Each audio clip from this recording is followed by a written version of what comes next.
Hello, everyone, and welcome to Non-Effort. Hello. Hello. Brad's back from his vacation.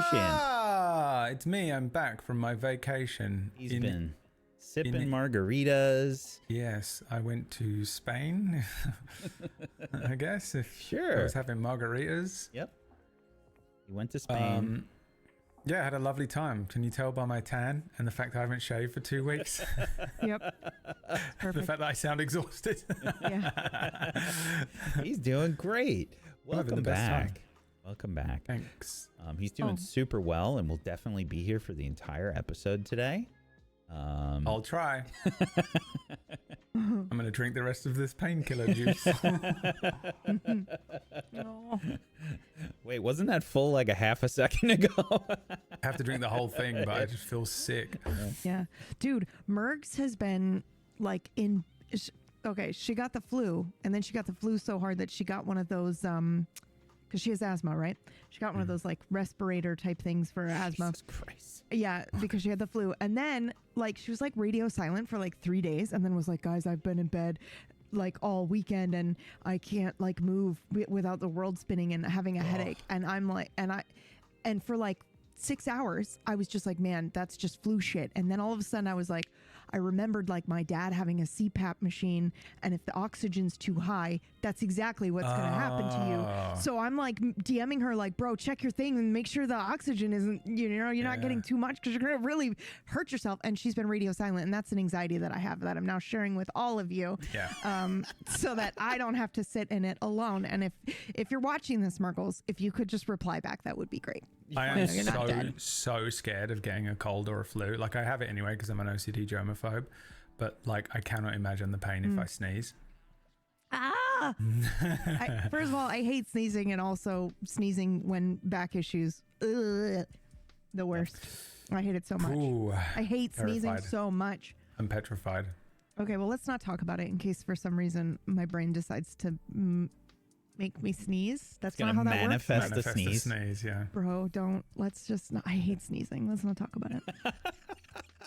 It's my least favorite thing. I hate it so much. I Your whole titled. body. Sorry. I titled this. I put the title in for Twitch as Non-Effort, a middle-aged GM podcast. Yes. I think it's appropriate. It I feels don't like right. sneezing. My whole body aches. You know, like yeah, very much so. Although I would go so far as to say that this has been a lot of effort. Maybe for you. For once. For once, this was a lot of effort to get to this podcast where we don't do anything. Mm-hmm. Yep. I'm fine. That's great. I feel pretty good. You want to be careful. You'll get hit by a car or something. No, don't put that in. Don't That's what I'm put saying. that Don't out. put that evil on me, Ricky Bobby. Yeah, don't do that. Don't do that. He's manifesting it. You can't just be like, oh, I'm fine. I'm doing great. No, There's I a said I'm balance to feeling these good. things. That's not manifesting bad things. I'm feeling good. We'll see.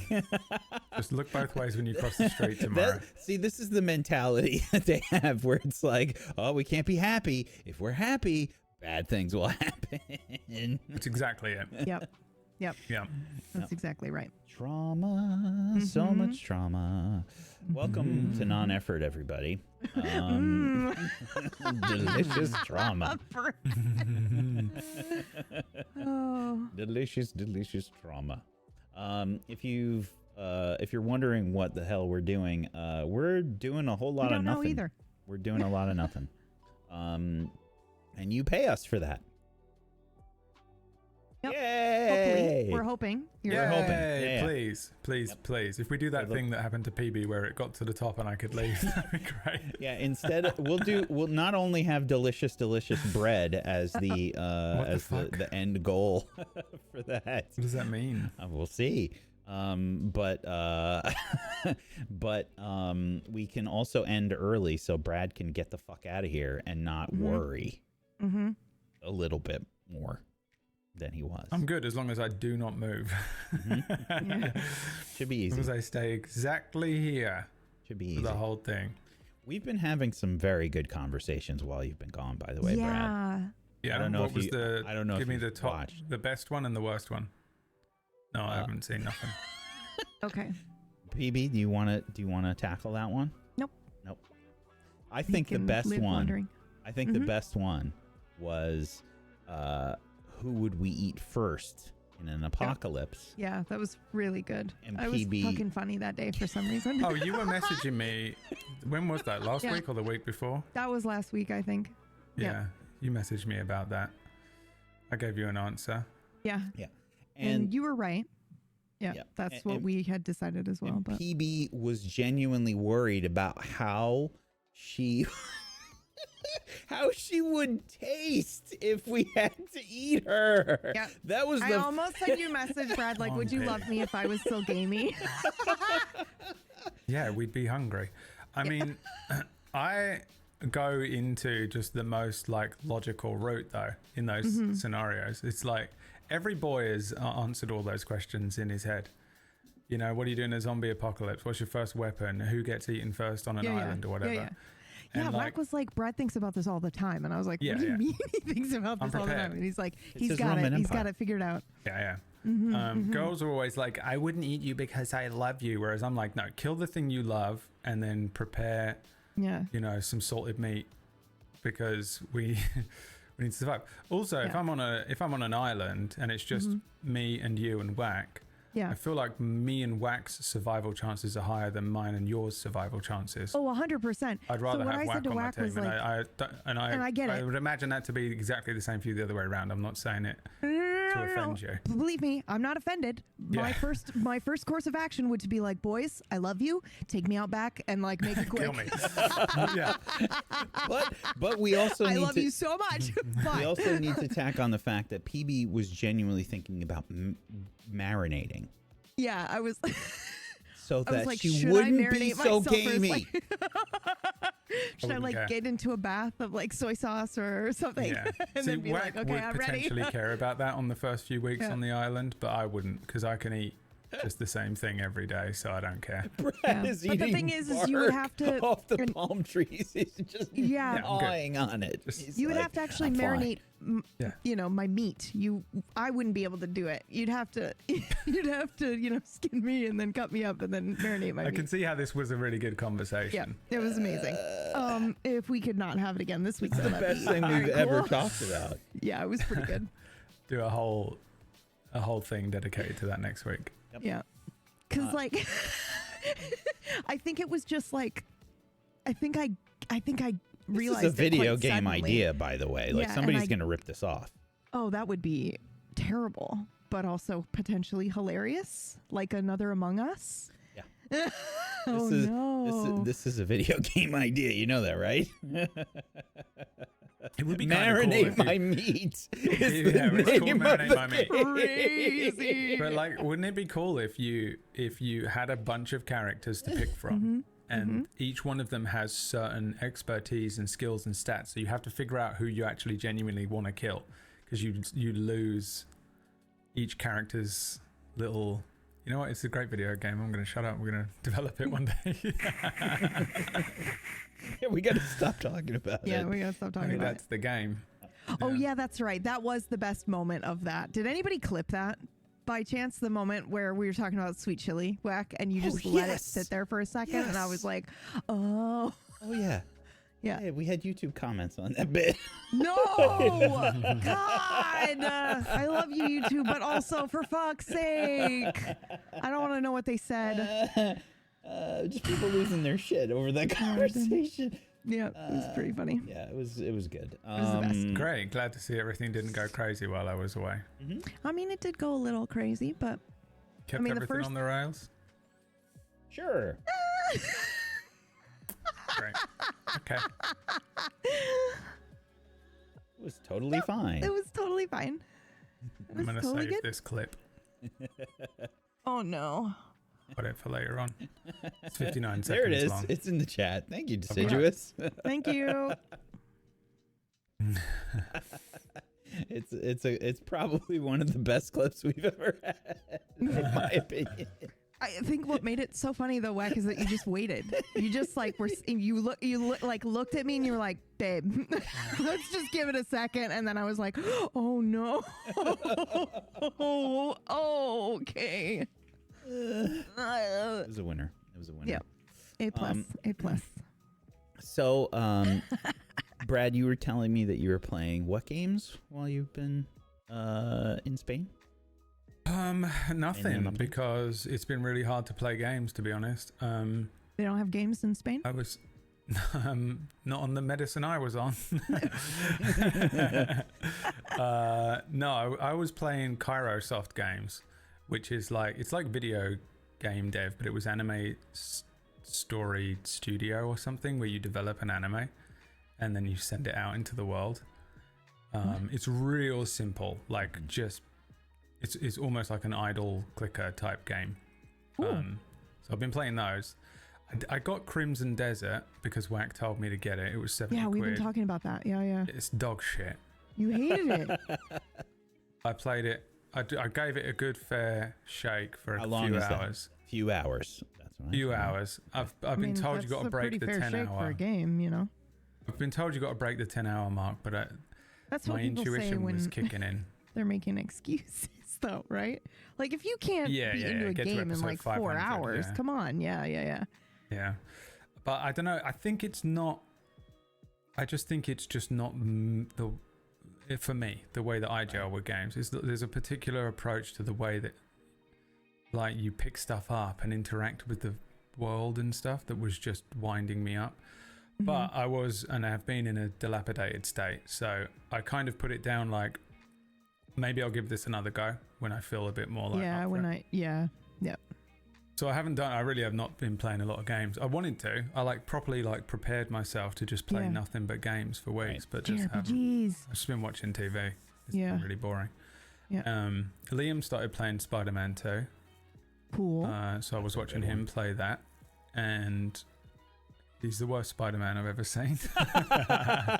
Oh. Why? How do you be bad at it? No, he's not really. There's a thing at the beginning of the game where... Is he walking? That would be a bad Spider-Man. He's just walking everywhere. He's like, I'll get there when I get there. No, he got stuck in he really wanted to just explore around, but it doesn't let you, but it makes you web sling backwards, and he was getting so stressed. And I remember feeling the same way because of the way that it makes you go to the little target, the icon or whatever. My brain is woozy, by the way, chat, so I'm not going to be particularly articulate. I'm going to try, even though that came out well. Yeah, I was So I've been watching him play that, so I've grabbed the controller a couple times. But yeah, I've really been watching a lot of TV. It's been really boring. Yeah. I really enjoyed Spider-Man 2. I thought it was great.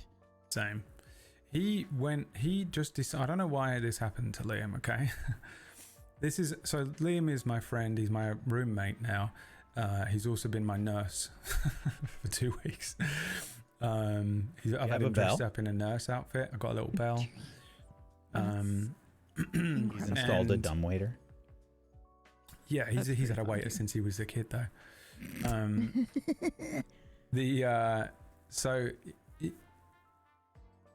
He just decided one day, he was like, I want to watch a Spider-Man movie. And I was like, okay, that's so random. And he watched Across the Spider-Verse. And then he was like, I want to watch another Spider-Man movie. Did he see the first one? Or he watched the second one first? Assume not, but I don't know. Okay. I think he's seen them before. And then he was like, I want to watch a Spider-Man movie, another one. So then we watched the one that has all of them in. The Tom Holland one with all of them in, whatever that one's called. And then he was like, I want to play a Spider-Man game. And then he was about to buy a Spider-Man 1, and I was like, I think just fucking jump straight into 2, honestly, because it's a big game, and I can't imagine that.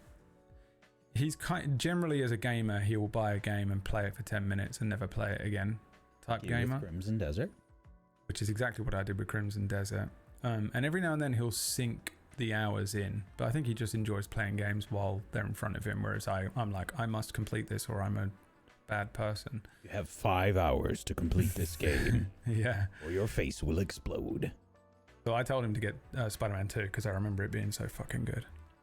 It's a really fun game. It was. Just swinging around. It was really good.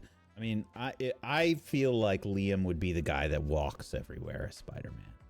And it would... I think he almost did until he figured out the little glitch that was happening. Like Greg will just like pop into one of our group chats and he's gonna be like, I've been angry all day and I don't know why, you know. And he'd just be like, I woke up and I just felt so pissed off. I messaged Greg immediately when Liam picked up the game. I was like, Greg, you don't understand. He's been walking everywhere, Greg. Greg. An explosion has happened inside of yeah, it's also interesting just watching like a normie play games, you know, because we're all watching each other all the time that's fair. play games. Yeah. And like he's doing stuff and I'm like, what the fuck? Why aren't you like absolutely fucking cracked at this, dude? What's going on? He's like, so I press triangle and that allows me to, oh, I see. And I'm like, why don't you just know that? Why don't you know all of somebody the who's things? actually reading the tutorial tooltips. And then you realize and you're like, oh, whoa. no, I'm the loser. I've been playing games all day every day. You've been the plum rug all along. Yeah. I was plum rugging him hard at the beginning of the game because I was like, I'm pretty sure you can just hit this button and it'll get you out of this glitch. But I was wrong, to be fair. To be verbed. The game. But yeah, it's weird because you're just watching like a normal person play a game, you know, like we're playing games all the time. And whenever I watch someone else play a game, we never sat on the same sofa. I haven't done that since I was a teenager, probably with Liam when we were kids. Yeah. And so sitting with someone else and just watching them play a game, but they aren't a streamer or something is wild. Yeah. Yeah. It's just like... Fun. Yeah, it's kind of enjoyable. He's like, "Do you want to play?" And I'm like, "No, I don't. I just want to sit and watch you play." Yeah. Yep. I've been enjoying watching you, you know, swing around and do shit in the game. Although I did get on there and change his costumes, the outfits to the worst ones I could find. Oh. He came back. He's like, There's a lot of bad ones. There's a lot of bad ones in that one. Really bad. So yeah, that's what I've been up to. What have you been up to? I assume you did not tell him how to switch them back. No, I think he knows how to. He'll figure it out, I'm sure. Yeah, or he just won't care. You know, he has that thing where he just doesn't care about stuff. He can just let stuff go. He opens the game, sees the outfit. Oh, that's nice. Yeah, this was fun, and I enjoyed it for the time I had with it and what was happening. And I've put it down, and I'm not thinking about it anymore. For whereas 1 I'm like, hour. Wow, that's healthy as shit. What the fuck? Yeah, he can. Don't know how to process that information. Wow. Yeah, it's bizarre. Yep. Yeah, he doesn't do binging anything, really, except maybe work. Maybe he binges work, but that's between him and his therapist. Yeah. We'll get him on as a guest. Meanwhile, I've been binging Esoteric Ebb and Crimson Desert this entire time. Esoteric Ebb A+. We can't talk about it, though, because we want Brad to play it. And then I am not sure if I'm going to get it on PlayStation or the PC, but I think I will also try Crimson Desert. For the views. And by the views, I mean like views? No. I mean the landscape views. I knew I would have to clarify for the streamers. No, I mean pretty. The vistas there. That's what I meant. It is pretty. I enjoyed like just rolling around and getting lost. But I just like all of the inventory management and like everything feels so manual. Wait, what do you mean inventory management? No. Like, what do you mean? Everything. What do you mean? What do you mean? Basically, my main problem with a lot of inventory stuff is that it's just everything feels completely manual. Like you have to walk. If there's like random coins scattered around, you have to go up and pick up like each individual one and look at it and pick it up. And it's really weird. It's a different game. It's not.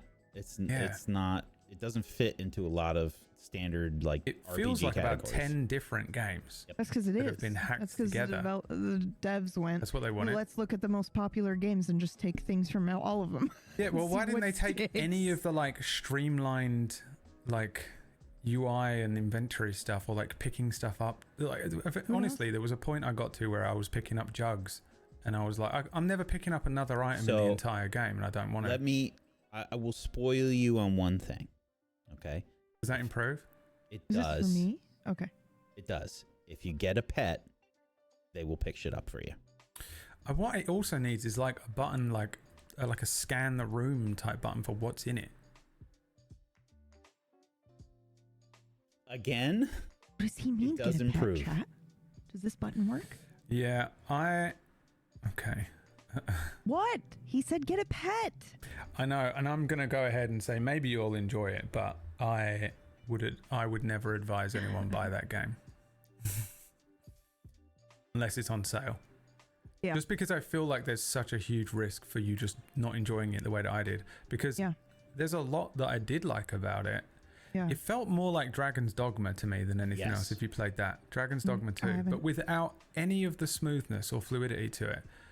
It's like Dragon's Dogma with a hint of Breath of the Wild. Like they've clearly chawed a bunch of stuff from Breath of the Wild. But like there's no nothing's easy. There's no ease of use. There's no I'll agree with that. Intuitive ability to maneuver around and like get places and pick stuff up and interact with the environment and stuff. And it's really annoying because that game would honestly have benefited, I think, if it was more like Breath of the Wild, if there was nothing to do. Here's the deal. It's not intuitive, but that stuff exists. Yeah, I got the feeling that might be the case, and I did feel like I just need to just sink more hours into it, but I was getting very frustrated I did a couple of like dungeons. I went and did all this stuff in the sky, and yeah, it's annoying because there is a lot about it that I was enjoying, but I was getting so pissed off with how unintuitive and how clunky it felt. It just feels clunky as shit. But also I was playing with a controller on a PlayStation, so that might have affected it. Yeah, I don't have a good review for Crimson Desert, and I don't know if but I had to turn it off. I get it. I get it. But I was also fucked up on post-surgery meds and pain, so I don't know if I was like, I'm not really that guy, this week. Figure it out. Well, give it another try when you're feeling better and see how you feel about it, I guess. Yeah, it's annoyed me that no one in chat has actually mentioned that I've had a facelift, and they can tell, but... Yeah. Oh. Well, because you didn't. It was the downstairs. The other face. My tits. Yeah. I have my tits done. It was the downstairs area. It was my leg. Yep. I really wanted to say that I'd had a facelift. Honestly, me and Liam were joking about how funny it would be if I did get an actual facelift. Because if you went there and you're like, you know what? Let's change it up. You should have put a fucking filter on, bro. Forget this should have put a snap cam filter on and said exactly that, and been like, "So I was in surgery, and look at how I look." Yeah. Yeah. No. But I would love to have done a proper. I don't understand why people get surgery. Yeah. For facelifts and stuff. Surgery on my knee is the worst thing that's ever happened to me. Why people would willingly do surgeries that aren't necessary is nutso. As far as I'm concerned. This was awful. I never want to go through it again, even though I am already booked in for another one, so that's great. That's great.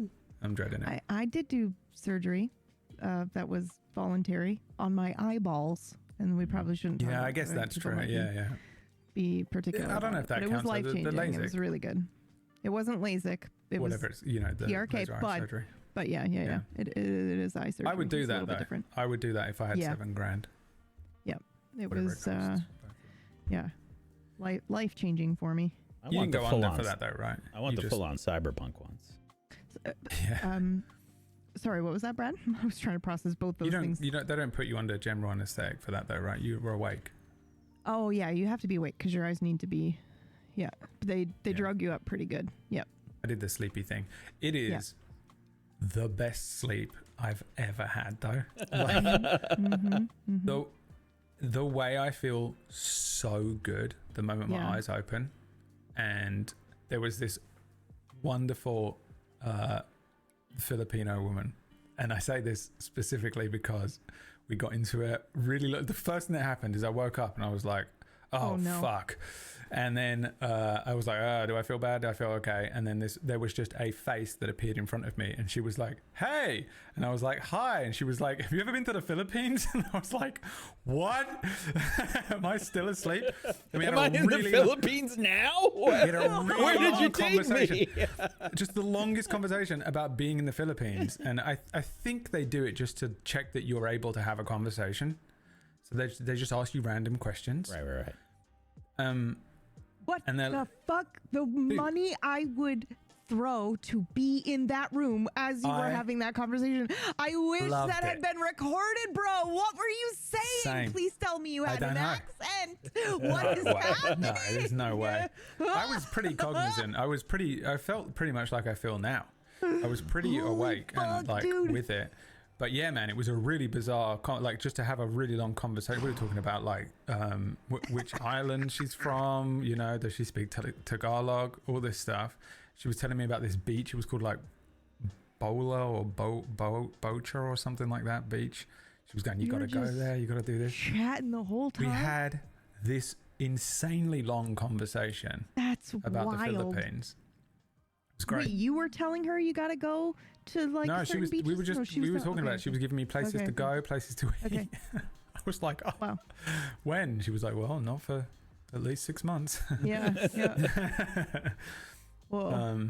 But yeah, I felt so good because I've never slept so deeply, and so I was like so refreshed. I was like, can I get some of that to go, good. please? Yeah, can I have that for later? When I got my eyes done, they give you Valium. And I'm very sensitive to anything, but they gave me some, and then get out of here. Yeah, but what was crazy was like he came into the room to be like, it's time now, and I like stood up and I like wiped my hands on my jeans, and he was like, are you nervous? And I was like, a little bit, just because it was like polite or whatever, and being like, just vibrating. I felt fine, dude. And he was like, oh, 1 second, and then like came back and then gave me more Valium to take and was like, well, you better have this. And I was like, no, I'm not that nerd. No, please have it. Okay. So I took it out. Boy, I was fucking gone, dude. Like I was listening to the Dresden Files audiobook 1. Okay. And somewhere there exists a video of me like high as a kite after the surgery. It's the Taylor Swift video. Yeah, where I am like calling out to Dresden to look out. Where I'm like, no, look out. And then, and like, this is a mild spoiler, but towards the middle of that book, there's like some sort of scorpion creature or whatever that like shows up. And then I'm like, you know, look out, Harry. And then I'm like, oh, I got my eyes or something. Like, it's like, it's just the most insane, like, oh God, I wish what I wouldn't give to have that video. They probably watch that shit like all the time, like the fucking the recordings of their surgeries and shit, just to watch the people's reactions and what people do on anesthesia. Oh God. There were so many doctors that were asking me like what I do for work, and I was like, oh, I don't know how to explain this, and I don't want to explain it. I don't even want to tell you the truth, but it's clearly just like a question that they have to ask you. Yeah. It's just conversation. To just make check sure that you're still able to be a human. So like everyone in there asks you what you do for work, like constantly. Yeah. But I had no good answer for the whole thing. I was like, oh, I do. I'm on the when I don't want to tell you. It was like so annoying. But like as I was like being put under to go to sleep. They were like, oh, what do you do for work or whatever? And I was like, oh, I do some stuff online, you know, just here and there. And they were like, oh, like what? Like acting? And I was like, I kind of do some acting online. And then as like they shoved the mask on my face and I picked it off and I went, not porn, by the way. And I went, and it's annoying because I really, really wanted to be like, not porn, by the way, as you'll see in a minute, because they're going to see everything, probably. You know what I mean? And I couldn't get it out in time. I was couldn't get that last joke out. No. I love that was the issue, was that you couldn't get the last joke out. Oh, dude, walking around those wards with my bum out is the weirdest feeling, dude. The most bizarre thing. Because you know, like, you've walked past other people and you're just like, oh, God, why? And then you think, then immediately you're like, oh, shit, they're seeing the exact same thing. Yeah. Flat ass. And now you're like, oh, no, I understand now why. Because you can't fucking move. You can't do anything. Like, can't do nothing. Also, you're like covered in iodine for some reason. Yeah, it's so fucking your skin's everywhere. Like orange, yeah. Yeah. It's the most... And it looks like you've shit yourself. Because the iodine's like all up your leg, and it just looks like you shit down your there. It doesn't look like that. It looks like iodine. Yeah. Just Liam for said your it looks like I anxiety. shit myself, so you can bring that up with him. Okay. Who did? Liam. Oh, well. The first thing he said to me. Was it looks like you shit yourself? No, I asked him. I was like, what a crazy thing to say to you. That would be hilarious. Yeah. I was thinking that sounds like something you would say to someone, like just to ground them, right? But Liam seems too nice to say, "Hey, man, it looks like you shit yourself." No, he didn't really. That's where I've been. You shit yourself. Yep. He shit himself that in. He needed 2 weeks. Taking me 2 weeks to recover it out. Yep.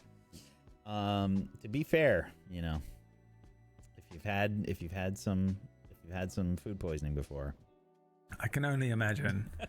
And I don't know if you two have shit yourselves before, but I haven't.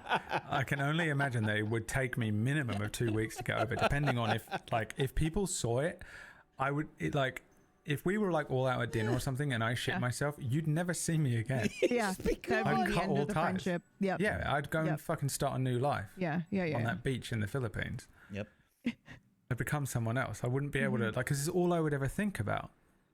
You know? If like we were at dinner and Wack just fully shit himself. Every time I ever saw him after that, I'd always think about it a little bit. Yeah. I would too, to be fair. My cousin had a crazy story about shitting himself on the side of the road at the time with his girlfriend, who then became his wife. But it was like one of their first dates as well. That's crazy. Yeah. And what's crazy is that he would tell this story. Like, I can't even remember the details of it, but like he was very, very funny. And the way he would tell the story was pretty great too. But it was just like one crazy thing after another as well. So they like went to eat, or like he'd eaten a terrible burrito right before he was going to go see her or something, so that he didn't eat a huge meal at dinner and make himself look bad. And then it was like not good, and they're in the car and he's like, I gotta pull over. And so then he's like, I think I, have to, try to shit on the side of the road, but he couldn't even like make it in time. So they like shit everywhere. And then a cop pulls over, like, why are you guys stopped on the side of the road? Just this crazy story of shitting himself in the side of the road. And then I think it even got in the car as well, dude. Like, it was a crazy story. And I'm like, if this ever happened to me, I would never do this. I would never just be like, man, so this crazy story of shitting myself on like my second date with my now wife. But look at it like this. Look at it like this. He's funny, or was funny. Yeah. Exactly. If you can very Bobby good. Lee it, if you can spin it, you're golden.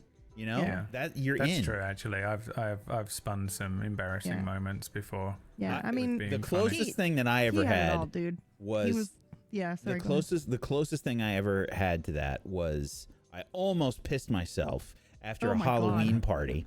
Halloween party, I had so much beer. Oh my God. And the bathroom line was way too fucking long. It was way too fucking long.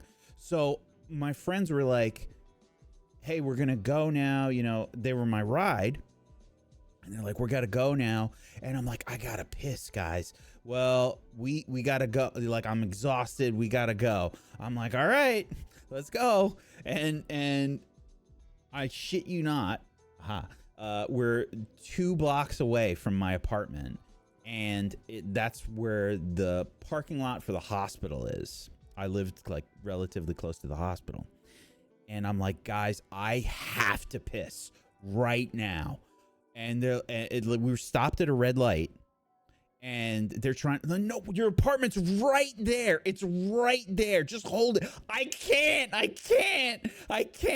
I open the fucking door. I'm sitting in the back of their car. Yeah. I get out. I get out of the door, and at the other side of the red light is a cop car, and it's like midnight probably. Yeah. And I'm like, I rush over to the parking lot of the hospital, and I just piss right against the fucking wall of the parking lot for the hospital. And my friends are like, "What the fuck are you? Get in the fucking car!" Oh my God. They're freaking out, and I'm like, well, maybe don't be assholes. Yeah. Maybe don't be selfish assholes. I hope you're not friends with them anymore, because those are not your friends. Okay. They're fine, baby. It's a major benefit of Dude, bro, no. I didn't understand.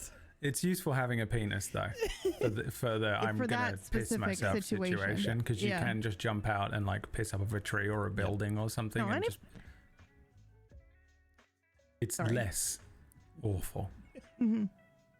Oh, I was still on about how nasty it is to be like, no, you can hold it and you can wait. Like, that's just like, it's really no, the way I would fucking bulldog. Just let him fucking pee, for God's sakes. I'm guessing I probably was all like, I was drunk as shit. Cool. Yeah, I was probably also like, it's good. Yeah. I was probably like, they're a good dude. They were good. There's no need to pee like you're battered pee when you've right drunk now. enough beer. Like covering for them. You're like, I was probably fine. You know? Like, actually, it was probably me. It was probably my fault somehow. I can't tell you how many times. Or did a thing. I can't tell you how many times they covered for me for stupid shit. They're good dudes. Podcast about D&D, by the way. Yep. Weird. It's not. It's a middle-aged podcast. Really. That's true. We have been talking about poo and pee for 15 minutes. This is what happens when you hit 40. That's the only thing you really concern yourself with at that point. That's fair. Yep. I literally dread peeing right now. Dread. It is. Is it painful, or is it just the walk to the... So difficult. Well, yeah, I'm just making sure that it's not in the like... dungeon. Let me tell you something. Yeah. Every aspect. Every single aspect of it is my worst nightmare. Okay. The walk, the stand. I can't sit to do it. Okay. So I have to stand. The pain. I was going to ask if you were a stander or a sitter in regards to that. The awkward positioning that it requires. It's a nightmare. Yeah. And I hate it. Should have some more water. Annoyingly, yeah, I know. The worst. This is the real reason he's dehydrated. It is part of the reason, but I have to time it, and then I hold it in till I'm in pain. Yep. Till you're like, oh, now I really gotta go. Yep. And then I go. Yep. And that's brutal, man. Oh, my life for the last 2 weeks has been brilliant. Let's be honest. It wasn't even meant to be this bad. Just fill up the glass and call Liam. Yeah, summon him. We made that joke. Like the day before I went in. What were they called? What were the medieval? The little chamber pot. Chambermaids. That was it. Yeah. Chambermaids. We made a joke like, oh, we should just put a bucket in the corner of the room or whatever, and I'll piss out of the bed into it. And like that joke at one point, like 3 a.m. You were like, I wish we had done that. I was like, oh my God, I wouldn't give for the... Why didn't we do that? God. I'll take a funnel and a tube and a bucket. Oh my God, I would have Brad killed. Literally said to me before we started the show today, I wish I had a catheter. The words have never been said before. Well, Brad was like, I wish I had a catheter. Oh, wow. Yeah. It's horrible. It's absolutely horrible. Showering is rough as well. Yeah. Showering is horrific and also just insane. But peeing is... I feel like PB's got a joke locked and loaded. Yep. Nope. Go for it. You can hit me with jokes. No, I don't have a joke. All right, well, that's gone into my brain, and now I'm gonna have anxiety about what you're going to say, and that's going to sit on me for the rest of the evening. It's all good. I was just listening. I don't have a joke. Okay. Thanks everybody for the tips thus far. By the way, this is the main purpose of the show, to talk about poo and pee and also to get tips to keep Tablestory alive. This Yeah. show, our weekly shill shows that we do, are the main way that we do that. We pay for music, we pay for art, we pay ourselves with this money. It is an important part of keeping Tablestory around. So thank you so much for all the tips. Aqua Snakes, thank you for the 3333. Feel better, Brad. $20 from Riviera. Thank you. Sorry. 1337 from Keeper. Dude. Have some of my generous tax refund so you can live. Ooh. You got a tax rebate? That's the best feeling ever. Not just a tax rebate, a generous one, says Keeper. Oh, that's the best feeling ever. 1337 from Rain is Nice. Thank you. 100 from Anon. Thank you. Brad Rest After Surgery Fund. Thank you. Thank you. Yep. 100 from Shadow. Thank you so much. Thank you. Thank you. We're $20 away from actually talking about our first topic, which will be Tablestory the game. What? Yes. We just did that at the beginning of the... Yeah, that's why Wack was shutting us up. Marinate my meat. It's such a good game. We gotta stop talking about it because it's actually like, I think it would sell like fucking crazy. Jesus Christ. Yeah, I feel like I want to see the situation that's going on in that house so bad. I really want to see how Liam is catering to you. It's honestly, you're obsessed with this. I am.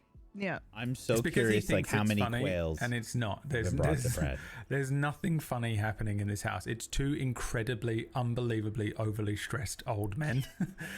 It already sounds pretty funny. To survive through this shit show where I was supposed to be up and walking around after 4 days. Yeah. And I've got another week probably at minimum of this. And he is selling his house. So they keep doing viewings of this fucking house. Let me just let you into the basement where this unshaven old man is. I'm living in the basement, which Liam calls my spiders. Arcing into a fucking chamber pot. Launching out the side of a bed. Pot. Could you imagine? Into a chamber pot. Oh, hi. Sorry. Like already, so he's trying to make it so that his house looks good enough to sell. Does it? You know what I mean? Do you have like an obvious like wrapping or something? I'm just imagining like coming down into this. Do you have a blanket to throw yourself under in shame? I was gonna say the opposite. Like I hope that it's obvious that he's like recovering from surgery, because imagine just like coming down to the basement and there's like somebody lounging. Well, he was here the last time we were here to view the house in the same position, just watching TV. No, Liam makes me leave. Well, okay, I totally get that. He makes me leave the house. That's horrifying. Bro. So I just have to. So you have to hobble your way up the stairs and where leave. You go. If there's like one viewing, I'll sit in the car. It's horrible. You were talking about my friends? Bro, I was just about to make a joke. Like, never mind, your friends are fine. Liam makes you sit in the fucking car while he does viewings? Yeah. What the fuck? Liam. You were brought up better than that. It makes... Like, this is what he did to the help. To be fair... I've got people coming over. Go wait in the car. He gave me the option to just like hide in a different room, and I was like, I think I would rather not just be like clearly sat really awkwardly. Yeah. If I'm gonna like, oh my God, either way we have to tidy up the room that I'm in. So I get out of the bed because I've just been laying in bed pretty much for 2 weeks. Yeah. I get out of the bed and tidy the room. I'm already at maximum pain, so like a little bit extra pain is like whatever. And I was like, I think I would rather not just be like a random piece of furniture in the corner every time these people are coming around. Yeah. You know, and like I'm just sitting there like it's because I look insane most of the day. Yeah. So we the first day that he had viewings was last Saturday, which honestly, I swear to God, was the day I was in the most pain by far, right? Oh, no. And I went to my old apartment. That's right. Yes. That's what I did. You did? Yeah. So I just got in the car. Liam drove me to my old apartment and I just laid on my sofa. But there was one good thing that came out of it, and I learned a new position to sit in. Nice. That was way better than the one that I had been sat in. Nice. If I hadn't done that, I think I probably wouldn't have figured that out until later on. So yeah, that silver lining, I guess. You have this unbelievably stressed man trying to sell his house, right? Mm-hmm. And then there's just me squatting in it. Let alone the fact that I can't cook for myself because I can't stand up. I can't do anything. Yeah. So I'm I can do a 3-minute in the air fryer type thing. Yeah. But I can't do a meal, you know? So he's been making dinner for me every day like he's my wife. Oh my God. It's driving him crazy. Yeah, of course. He wants to order a pizza or something, but I have so many food intolerances. Yeah, he has to cook me dinner, so he's just cooking himself dinner and me dinner every night. There's no way he doesn't want me dead yet. For totally. Sure. I would have been doing you sit in the car. 3 days of waiting on me, hand and foot. I would have slit my throat in the night. Yeah. Oh boy. So he's used the car as your punishment room for forcing him to cook you dinner. Yeah. I absolutely deserve it because I was told by the hospital this was a 4 to 7 day recovery, so I planned for that. I told Liam I'll be good by next week, you know, and he was like, yeah, I think I can handle babysitting you for a week. He's on week 2 and I think he's sick to death of me. I would be as well. What's to crazy be fair, I owe him a lot. He has really been looking after me. He really he's stepped up. We're joking about it, but he has saved my life these last couple of weeks. He's just been I'm thinking if you had been in your old apartment, you'd be fucked. You know what I mean? You wouldn't be able to. I was going to do it. Yeah. I was like, hey, maybe you just stay with me the first night. Yeah.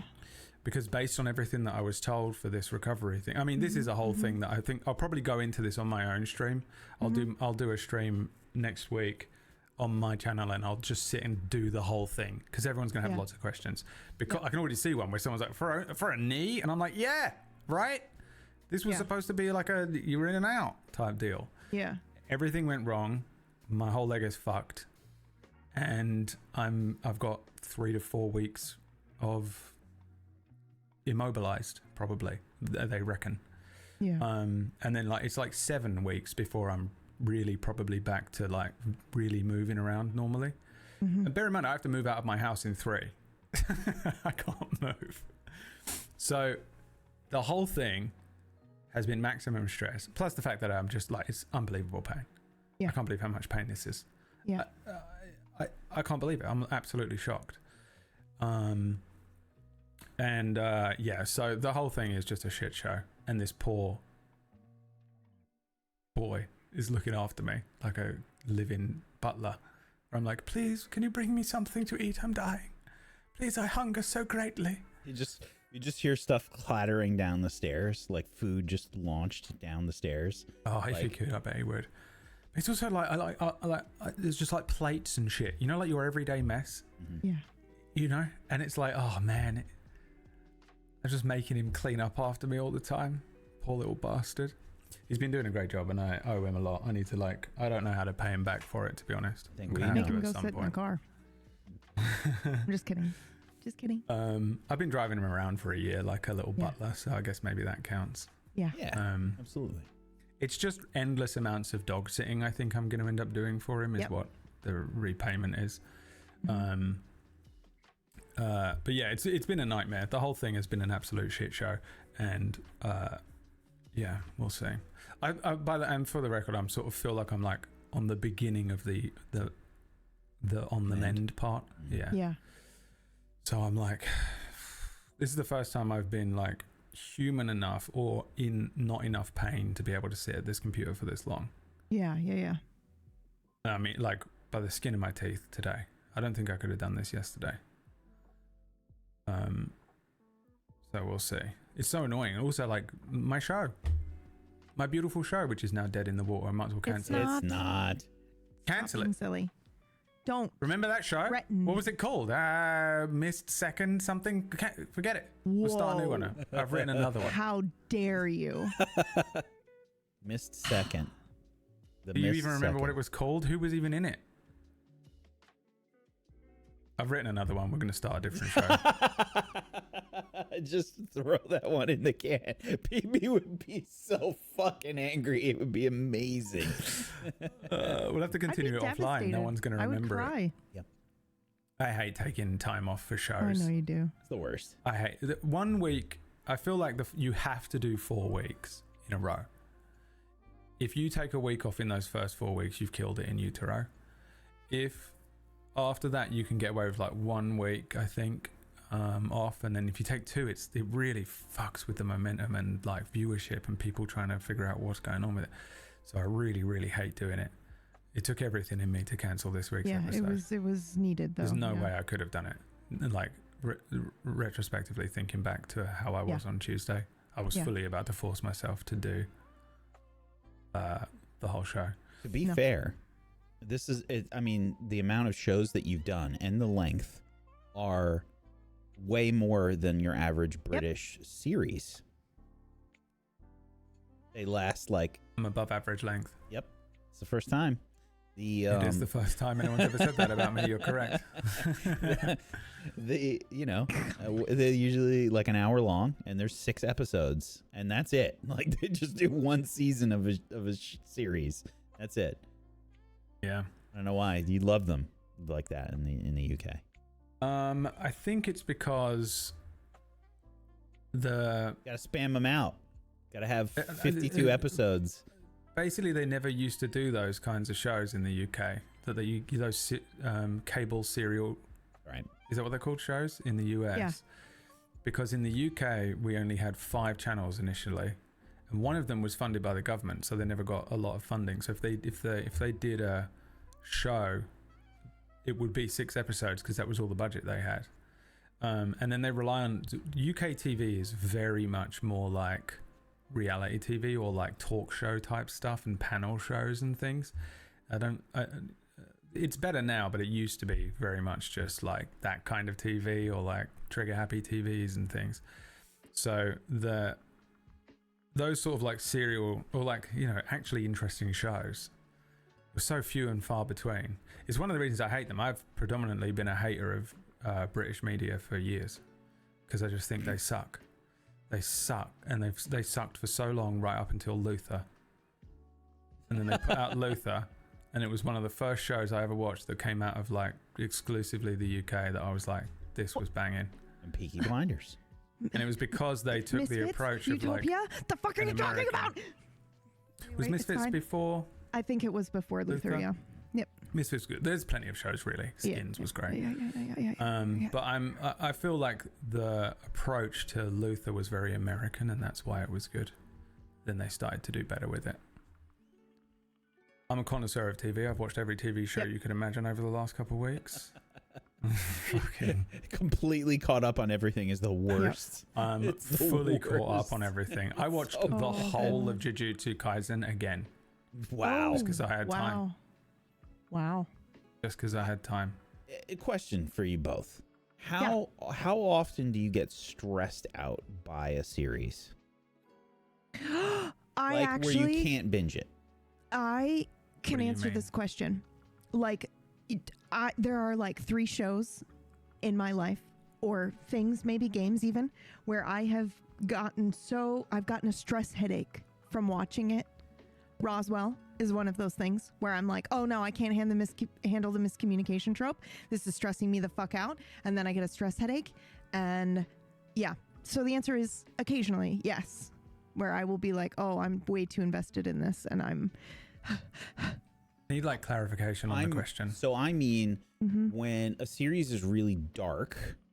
you're scared to watch the next episode or like scared. Jump back in. It's not scared. It's just like, it's too much. Yeah, it's like anxiety. It's too. It's like all the time. It's anxiety. It's not just that. It's also like, it's also just like I need a little positivity. It's like too much negativity, or like this is like too intense, too much suffering in the show, or whatever. Or it's like it's just constant like realistic violence or something like that. So many shows where I'm like, I will save that for when I know I'm capable of watching it. Yeah. And that's all I do. I just wait till I'm in completely like stable frame. I need the palate. I need like a stupid show palate cleanser. Where I often do that routine where I'll watch like one intense or really well made show, and then I'll watch an absolute dog shit palate cleanser.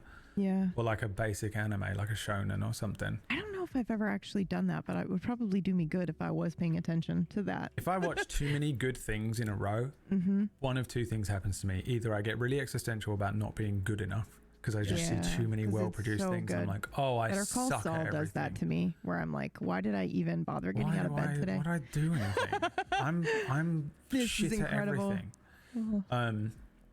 Or it's too intense, like Wack is saying, where it does affect me. So I'll be put in a particular kind of like mood, and I'll be like, I'll just be too introspective, and then I'm like kind of in a funk almost, because it was like, well, you do the thing, left it with me. You do the thing as well, and from what you said, you do this in real life, not just when you're streaming, but when you're watching something, you stop it, right? You'll pause and you have to analyze it a bit.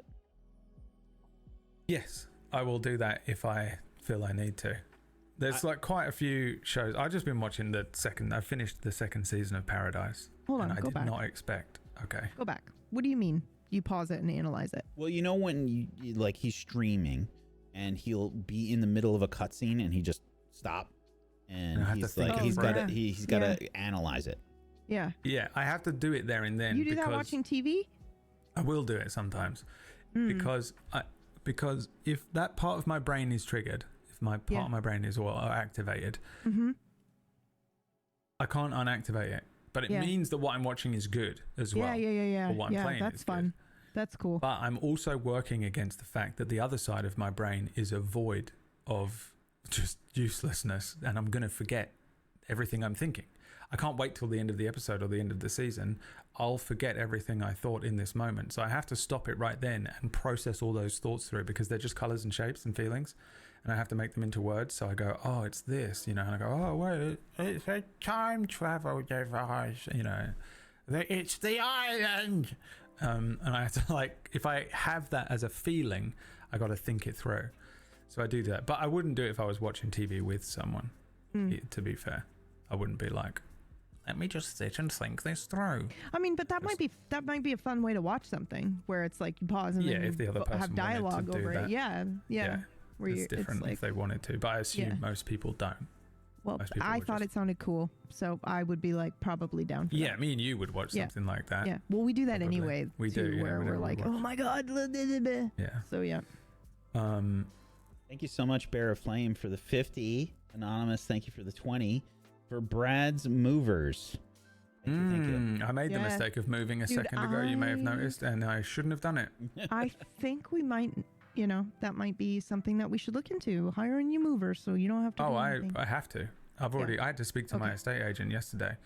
I got on they're booking in viewings to move people in, and I haven't got I know. Your stuff's still there, yeah. I had to call her yesterday, and I was like, this is crazy. I was supposed to be up and moving around at least enough. Like, I knew that I wasn't going to be running. Yeah. But I was supposed to be moving around more than I am, and I'm not, because my recovery is going slowly. Yeah. Is what they told me. And I was like, I don't know what to do. I was like, this is just insane. But like, my stuff is still in there. I'm actually out of there, and I got the big stuff out, but there's still so much of my random shit in there. There's a sofa in there. Yeah. I was like, what do you advise? I genuinely have no idea what to do. And she was like, oh, just get like, have you got family? And I was like, no. I'm almost an orphan. Yeah. She was like, I'll call up dad. I was like, I was like, I don't have any family and I don't have any friends. I have one friend who I'm already like, I'm relying on way too much. That he is carrying for me at the moment. For sure. To make him like pack up my whole house. He would definitely do it as well. But I like, and I was like, no, all of my other friends are like overseas and stuff. Yeah. I was like, time to call Meyer, Leah, and Dave. Absolutely pathetic, but I was like, I actually have no one, then I had to not break down on the phone to an estate agent. And then she was like, well, you can extend your lease, no, but it would probably be cheaper for you to just hire a mover for a bunch of people to come in. Yeah. And they just do it for you. But she was like, either way, it's going to be expensive. And I was like, oh, God. And also, either way, I'm going to have to probably hire people. Yeah. Because this is going to take longer to recover from than I thought. Yeah. Or at least I thought I'd have my upper body. You know, I thought I'd be able to just like throw stuff into boxes and bags. Yeah. The mental picture I just had. Yeah, I know. So either like major stress is how much this is going to cost me just to, and also like, where's it going? Like half of it just needs to be thrown out and half of it needs to come into Liam's basement. And then Liam is moving in again. In the middle of showing his house. So you can't have a bunch of crap in there. I can't move his shit in. He then has to sell this place. Oh, and man. then we have What to a move nightmare. this whole house in a few more months with all my stuff in, which is also going to cost me money. And I want to die. So every single tip is going straight towards moving costs right now. And I'm trying not to freak out. Also, it's just great that I haven't streamed for 2 weeks or done it, you know. Don't listen. The best feeling ever as a streamer. Or you're a busker and you haven't got your little thing open in front of you being like, anybody want to watch my stream? I'm going to make a dick joke. Yep. The stress, and you're sat there doing nothing as well, you know. Yeah. But you're conscious. Like your brain and you're works. thinking about it the whole time. Yeah. If I was like, it's not like you're on vacation. Yeah, it's not like you're on vacation having a good time. You're literally like in just pain. Sat in my brain. And sitting in anxiety of like, well, I think that's it. I think the end of streaming. That's the end of streaming for me when I hurt my back. You're in like a full body cast in hospital, and they're on like a, and they're on like they've got the tube down their throat, and they're like, doot, doot. If I'm like that, I'm good. Yeah. But I'm just sat here thinking normal. Yeah. So every fear. And you're just like, oh my God. Believe it. And I'm like, I guess I'll watch another episode of Joe Pickett. Yeah. I don't want to watch another episode of Joe Pickett. What's Joe Pickett? It's about a game warden who gets involved in like no, go ahead. Murders and stuff happen. He gets like, you had me in murders. Conspiracy. No, I think I saw this, but maybe not because I don't remember Joe. It's one of those. It's the reason. Yellowstone National Park or something?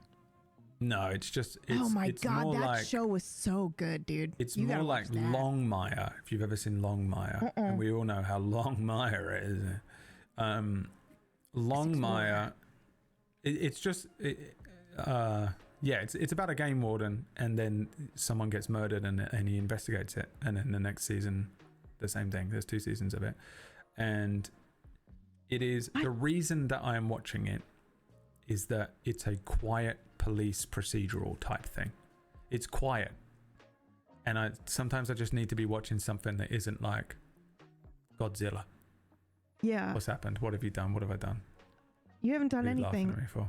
I'm not. I'm trying to find. You described a show that I watched, and I'm like, hey, how is it not this show?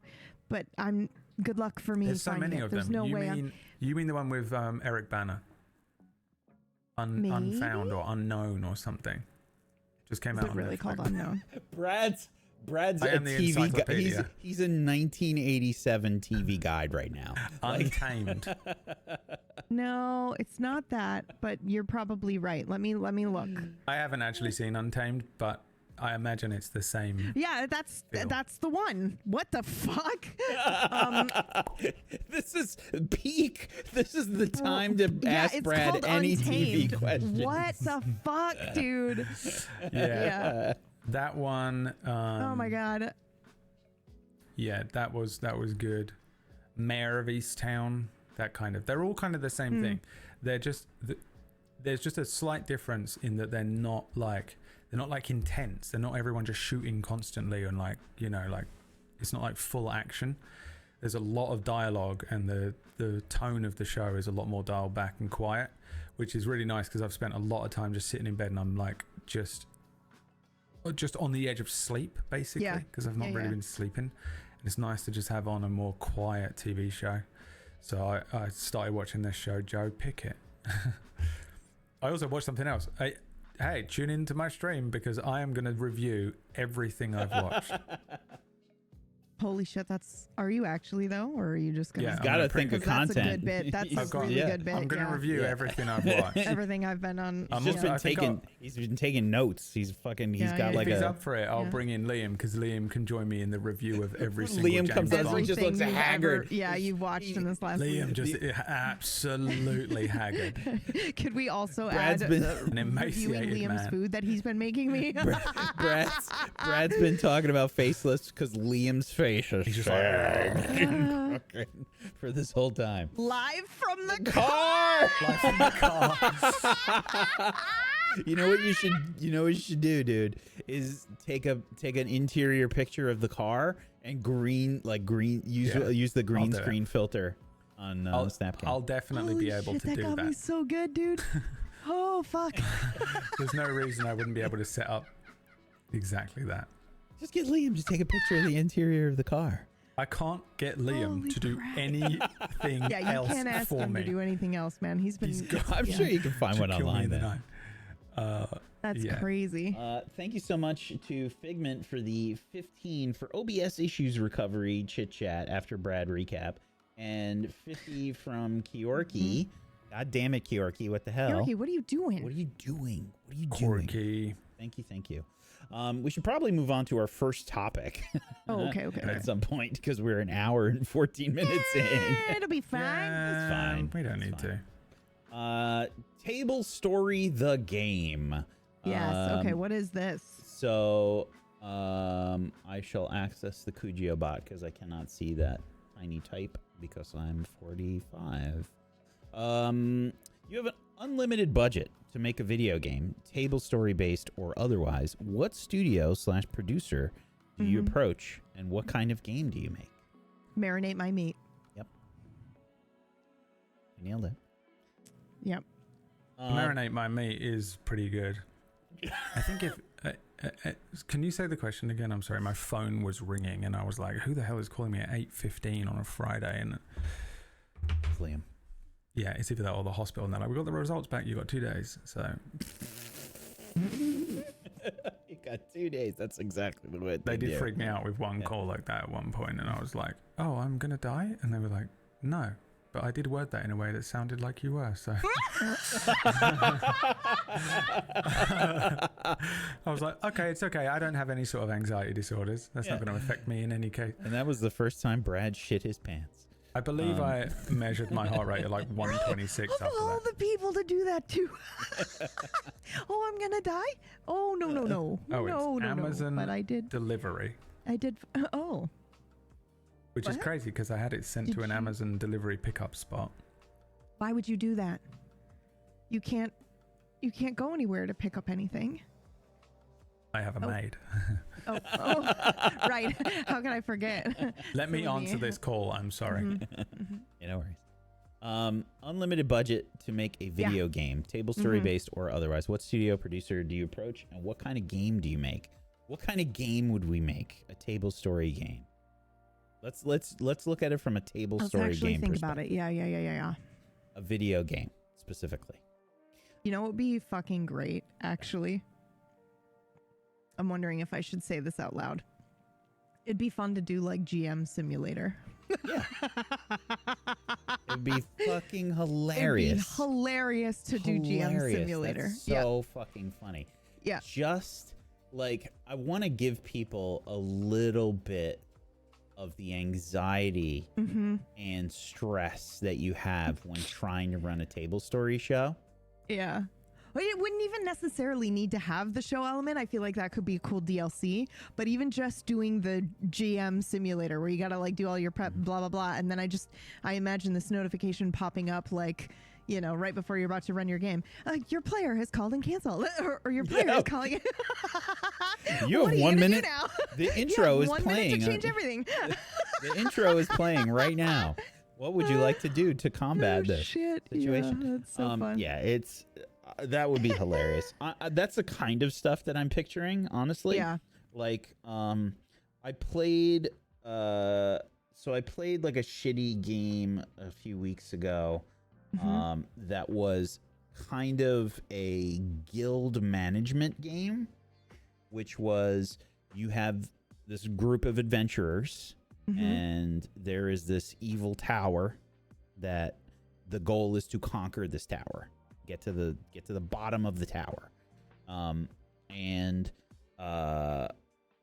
you can do raids, you have quests, and you can send out all your adventurers on quests, do all that stuff. You're running an adventuring guild, basically, and all these different aspects. It's like Football Manager, or whatever, that kind of a game, but with adventurers, a fantasy world. That's the kind of stuff that I would imagine would be kind of fun to make and somewhat manageable. If you think about like, oh, are we gonna make a game with like crazy graphics and Unreal 5 and like that's much less of a possibility than say like making something. Jesus. Clip it right now. I mean, Deciduous, get on it. Are you okay? I sneezed. Yeah, that was me sneezing. I'm so sorry. I realized I was gonna sneeze and I started to say, oh no.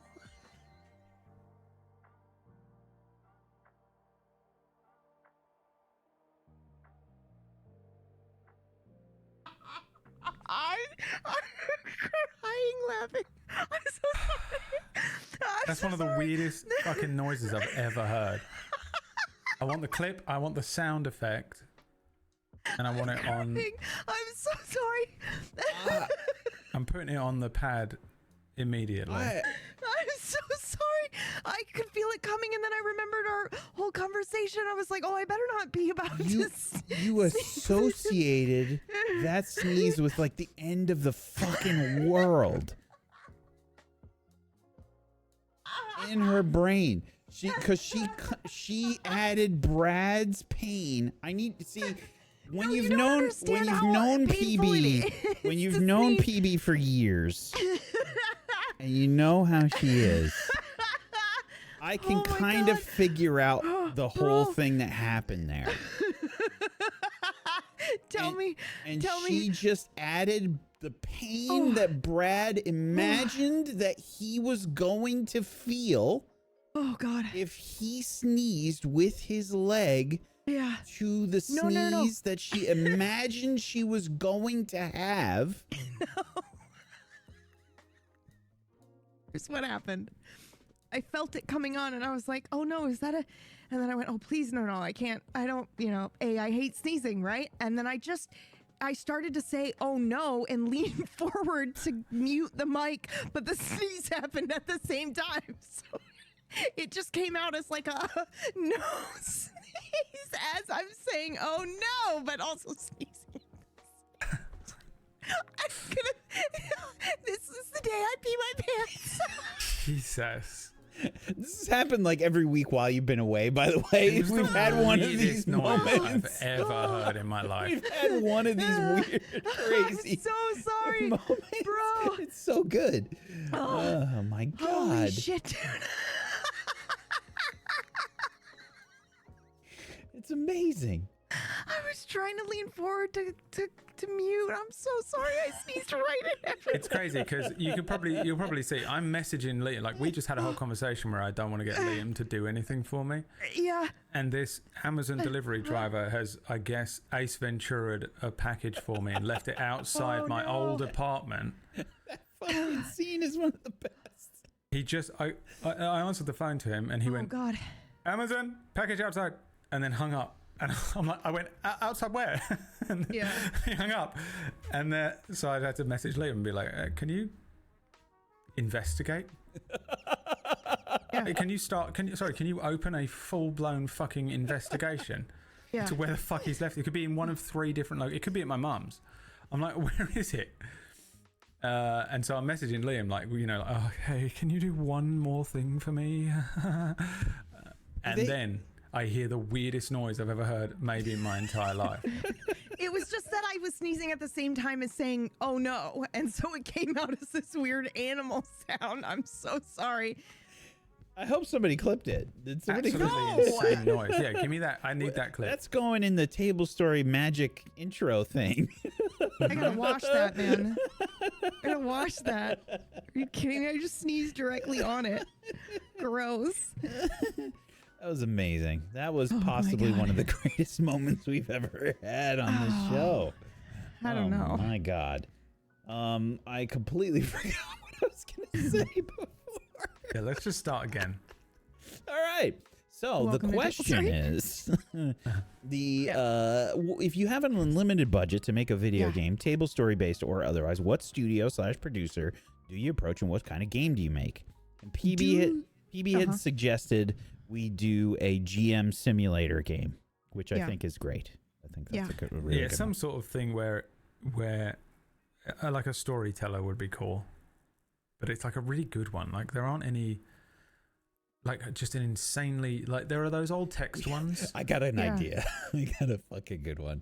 A GM simulator roguelike. Or you just It's not bad. But all you have to do is finish your fucking campaign without the GM killing himself. Finish the goal is to finish the campaign. Yeah. Holy that's shit. so funny. That's so funny. And then you have to make choices like, oh, this, are you canceling the session because one player's down or whatever? Yeah, people keep canceling on you. 100%. 100%. The audio stops working. Gary's been playing that game for Got your years. notes. Yeah. That's hilarious. Do you guys remember that documentary that we watched? Maybe it was just Brad. Anyway, it was this guy who he was jamming a 20-year campaign, but if your character dies, you're out. And then his daughter's boyfriend at the time, he was like, "Are you sure you want to invite him to the game? Because I'm very serious about this game, and if anything happens between the two of you, then he's still playing." And they broke up, and then her dad was still letting him come and play D&D. And he still plays in the game, but dude. she doesn't. Yeah, she doesn't because she felt awkward. That's it's like a Vice video about the longest ever game or something like that. I can't believe that he still wanted to play. How do you not take yourself That's out the thing. of that I don't want to. Yeah, game? I wouldn't want to. Yeah. I wouldn't want to play it. I don't think.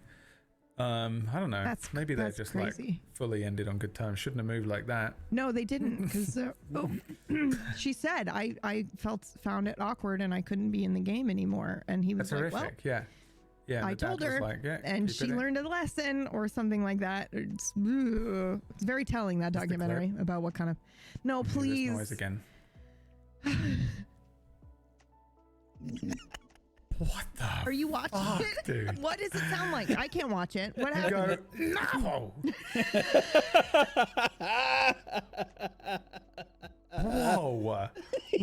But you gotta watch it. That is. No, You gotta have Dave remix that. No. Yeah, that's a great remix. No. Wow, that's so good. I'm so sorry. Oh my God, the weirdest noise. I can't watch it. I'm gonna message I need Dave. to Dave move my right now. whole leg so I can still hear you, and I'm still here, but I'm gonna do this because you don't. Otherwise, it's just gonna be. It's just gonna be you making. Deciduous is gonna be just clipping me looking just as insane as you did. So I have a couple of thoughts as to unlimited budget, what developers would you hire? No idea about studio, but I do think it would be super fun to do, obviously, GM Simulator or some comedic style games like that along those lines. That would be a lot of fun. But I'd also love to develop something that is either helps you world build or a creativity tool. That would be super neat.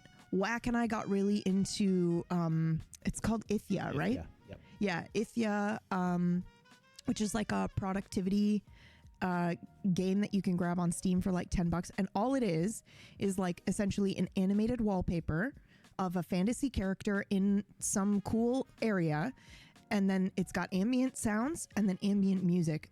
And then it's got a Pomo timer and all that stuff baked into it. But the more you walk and the more you use it, the more experience you gain. And as you gain more experience, you can go to new places on the map. And the character just and that's all it is. That's so the whole thing of them. But boy, I have found myself thinking man, I wish I could just do something like this in one of our worlds, because that would just be cool. And I would really enjoy that. I would really love that. So maybe something like that. That's a productivity app or something that helps you creatively. And This is how you know we do a lot of work. Yeah. something PB's that helps first you. thought is, we can make a productivity. We can make it into a productivity thing. Well, I have a couple. It doesn't even necessarily need to be productivity, but I know that a lot of people would use it that way, which is pretty cool. But I do like the idea of, just because I wanted to do this on YouTube for a while. Guys will tell you this, chat, that I was like, oh man, it'd be super cool to have, like, you know, those hour-long ambient videos on YouTube. I use those all the time to focus. Wouldn't it be cool if we had those for our shows? So I have somewhere on my DaVinci Resolve, on one of my 8 hard drives, there's like a couple of files started that are like Blade Runner themed, where it's the ambience from the show, the music from the show, like all of that for an hour, so that you know, that'd be cool to have in a game where it's like, oh neat, I can just pick one of the Tablestory shows and I'm suddenly in the ship, or I'm here, or I'm in a fantasy tavern or something like that. And it's, yeah, I don't know, I just think it'd be neat for people to be able to access the worlds they love outside of the show, in a cool way, like in a cool ambient way. I think that's super fun. I think it's so telling that was your thought. You had 2 really, really good ideas, by the way, like right off the bat. Oh and I have more too. Like I think like a point. Okay, so here's a question: would you guys ever do your campaigns in a game form? Yeah, I would. Yeah. Do it. If it was done right. Yeah. Yeah. Absolutely.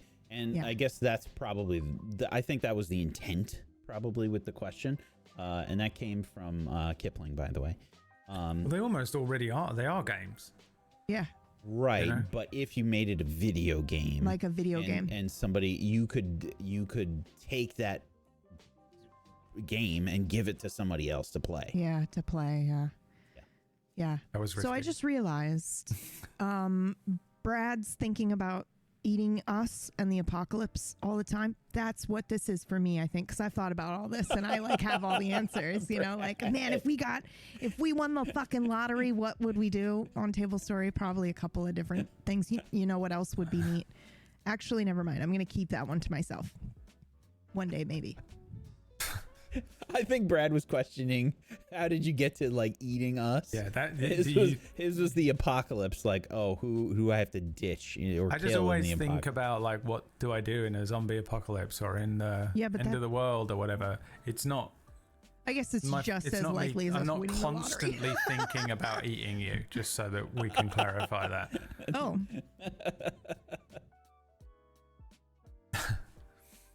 Currently, I'm constantly thinking about why my leg eating your cannot feel comfortable, and I was so comfy for the first hour, and I moved slightly, ruined everything. Hey, hon, it's not because you moved slightly. It's because you've been sitting here for an hour. Yep. Maybe you should go. Maybe you should go lay down. No, I can do longer than an hour. I moved and I activated it. Okay. I can walk around a little bit. Mm-hmm. Walk, by the way. Mm-hmm. Mm-hmm. Every time I see Liam, it's hilarious the way that I move around the house. Yeah, like Gollum. Yeah. Absolutely Gollum moving around, just shuffling about. I'm picturing I climb up the stairs with my arms. You should. It's fucking nuts, dude. Clever. You gotta. So have you? I can only imagine what it looks like at night. Like I feel like at night, when everything's all dark, because he's got like little narrow stairs, right? So you have to go up. Yeah.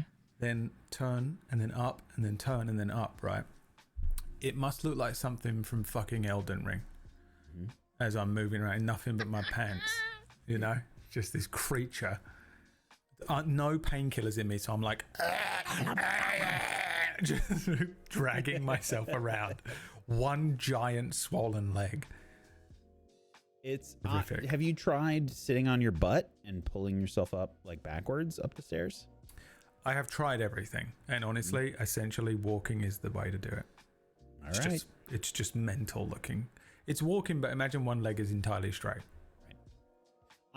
I'm picturing some like Looney Tunes, like Hanna-Barbera shit. I've done it. I've tried quite a few mad things over the last 2 weeks, but I just get myself into trouble with some of them. Like there's no turning angle. Pivot. Yeah, there's no pivoting. There was a point where I basically ended up in the dog bed, and then almost. Did you sleep there? There's a dog bed at the top of the first set of stairs Just that I have to get up Murph's reaction. It's just me and Murphy laying in bed. In the dog bed. It's tempting. Murph, you can take my bed. Just let me sleep. I have to take these little breaks where I go up. Like if I'm standing for like 5 minutes, I have to find somewhere and sit for 5 minutes and then go and do the remaining 5 minutes of whatever task I'm doing. And there are times when I'm just sat there and it's just me and the dog on the floor. Nothing wrong with that. I discovered a sort of one-legged squat as well that was bizarrely comfortable, but like you're really, doing some calisthenics. It's really heavy on the other leg. Like the standing up part is rough. I can't wait till you look like that one guy that just trains the one side of his body. Yeah, I'm gonna have one unbelievable leg. Like, yeah, he got one fucking super ripped arm, and the other arm is just. I have pulled this muscle, whatever. I can't really show it. Your lats. Lat. Yep. So badly from moving and adjusting pillows around me constantly. And at first I was like, this is like actually working out my lats. And then I realized I was doing damage. And then I pulled this muscle.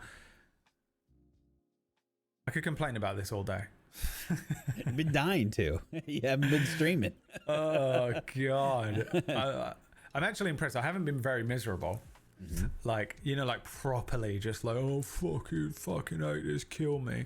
I haven't spazzed out too much. I haven't had too many complete freakouts. Bro, I've been should pretty I just zen. read our DMs? This is a lie. What are you talking about? I've vented to you, but what I mean is I'm just teasing anyway. I haven't freaked out. I've been pretty chill. I'm stressed beyond belief, and the whole thing has been awful. And I've never been in such pain. But I haven't been like completely. Sorry. I have 2 mic covers so that I can wash one. And I thought you had like 70 of them. And you changed them every week when you were. No, and why are you doing it now? Because I just sneezed into the other one, and that's gross. I openly sneezed right onto it. Okay.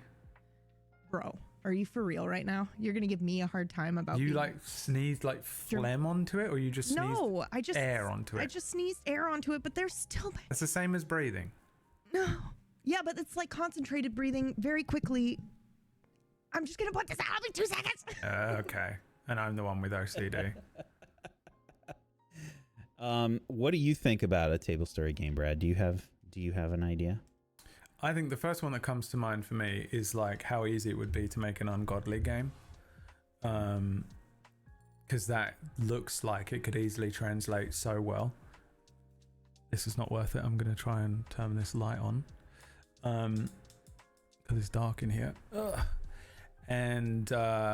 I like the idea. I think that one could be really interesting where you can immediately see how Ungodly Season 2 could be a story-driven game of some sort, or almost like a point and click. But what are those ones that are like a graphic novel game? Like Death Visual of the novel? Reprobate as well. Yeah, that, like one of those. Medieval point and click absurd shit. That would be really fun. Yeah.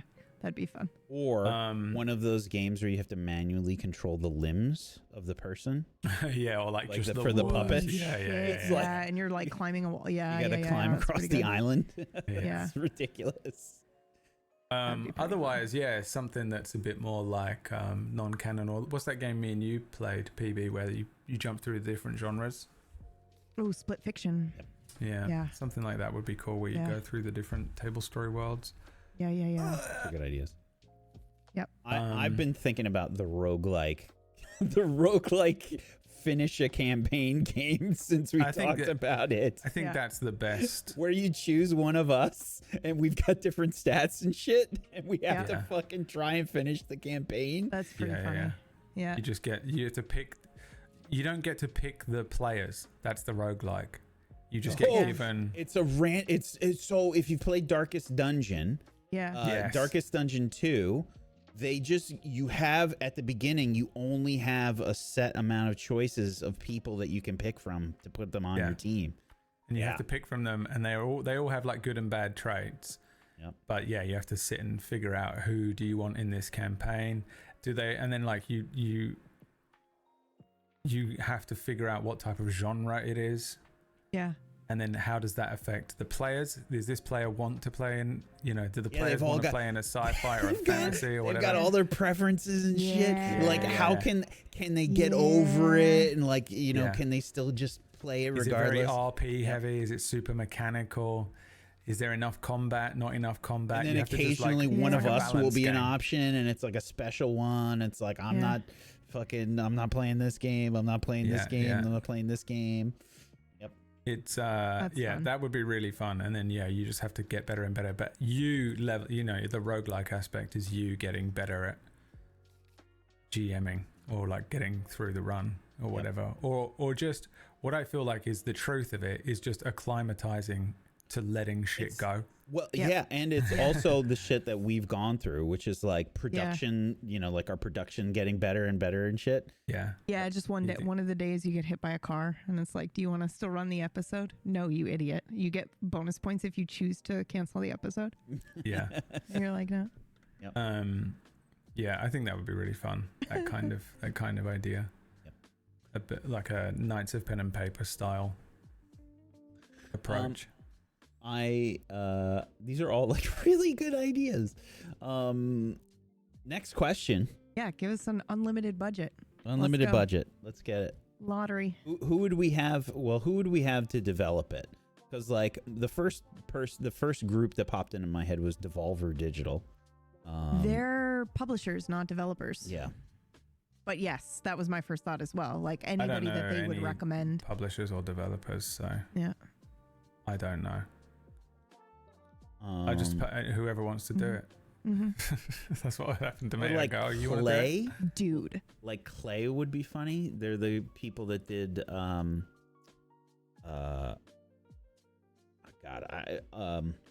forgotten every game that they've made. How did I forget every game that they've made? They made a whole bunch. Ven's studio. Does he have an actual studio now? Yeah, get Ven's studio to do it. Yeah. He's working on a game.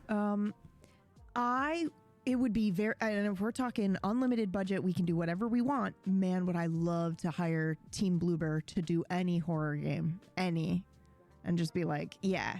Which one's Bloober? The ones that did that? They ended up doing, so they did the Medium, and then they ended up doing Silent Hill 2 remake. They got the rights to do the remake. And it was perfect. Yeah, they did. Yeah, they did well with that. That's yep. Yeah, and then also, if it's really high budget, obscure studio would be fun if we wanted to do an actual. You just want a studio that is gonna actually care about it, right? Yeah, that's really the main requirement, right? Is a Remedy would be great too. Yeah. Or anybody that like got the vibes of that, like just as a storyteller at heart. Yeah. Yep, that would be my vote. Yep. Okay, next question. I can't believe I sneezed into the microphone like a lunatic. So funny, dude. Totally, it's not a lunatic thing. It's gonna haunt me. It's just it's everybody's done it. It's not a big deal. I don't think so, dude. I don't think anyone has made that noise. I don't think nobody's made that noise. Correct. The way that you did it is what differentiates it from everyone else. What do we just? What punk world would you want to live in? Solar punk, cyberpunk, steampunk, etc. This is from Fail Gaming. Yeah. Solar, hands down. Obviously. Say the question again. I'm so sorry. No worries. What punk world would you want to live in? Solar punk, cyberpunk, steampunk, etc. Well, I don't know what they all are. So what's solar punk? Yeah, so cyberpunk is like your typical Blade Runner, Megacorp. Cyberpunk. Yeah. But I think he's just asking the differences between them. And we're about 10 years away from cyberpunk, right? Yeah, like it's happening now. Corporate dystopia. Who wants that? Okay. Yeah. Corporate dystopia is a good way to look at it. Because like take the corporate dystopia out of it, I would want to do the cyberpunk. I love the colors. I love the vibe. I love the like noir detective rain. Yeah, man. I'm like, oh, that's delicious. But because it's a corporate dystopia, no, man, I got that in real life. I don't want to go there again. Solar punk is more like, I don't want to say utopia, but it's more like reclaimed Earth. So there's a lot of like greenery and stuff that's overtaken human architecture. So it's almost like the apocalypse has happened and then humans have rebuilt. Oh, and yeah. Do you remember that game that I played, Stray, with the cat? Yeah. Where you walked around and it kind of had a bunch of robots and there were flowers and plants and stuff everywhere. That's more solar punk than cyberpunk. And then obviously, like, what was the other one? What was the other option? Steampunk. Steampunk is like the Victorian. I've never been a big fan of steampunk. Steampunk is the Victorian aesthetic, Victorian / Edwardian. Mm-hmm. Yeah, Edwardian. And airships, like blimps, and sometimes pirates, it's got piratey vibe. Brass and copper and lots of steam powered technology. I like introducing that kind of stuff into like fantasy D&D, but on its own, it's not my bag. And it might just be because I'm from Victorian London. Mm-hmm. So he's a Peaky Blinder. Yeah, okay. Even though it's definitely set in Birmingham. It is Birmingham. I did a quick little peek at solar punk.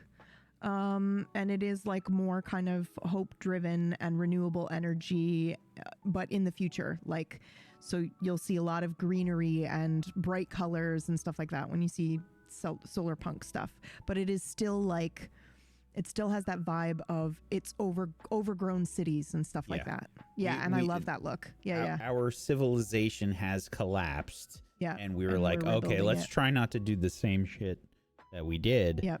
Second time. Yeah, let's like try Nier Automata type thing. I've not played it. Sorry, what game? Nier Automata. No, I haven't played that yet. Yeah, I haven't played that yet. Yeah, I see solar punk. Yeah. I think honestly, I would go cyberpunk. Just because you know how to navigate it. It's more like I just think at this point I need a joy wire in my brain.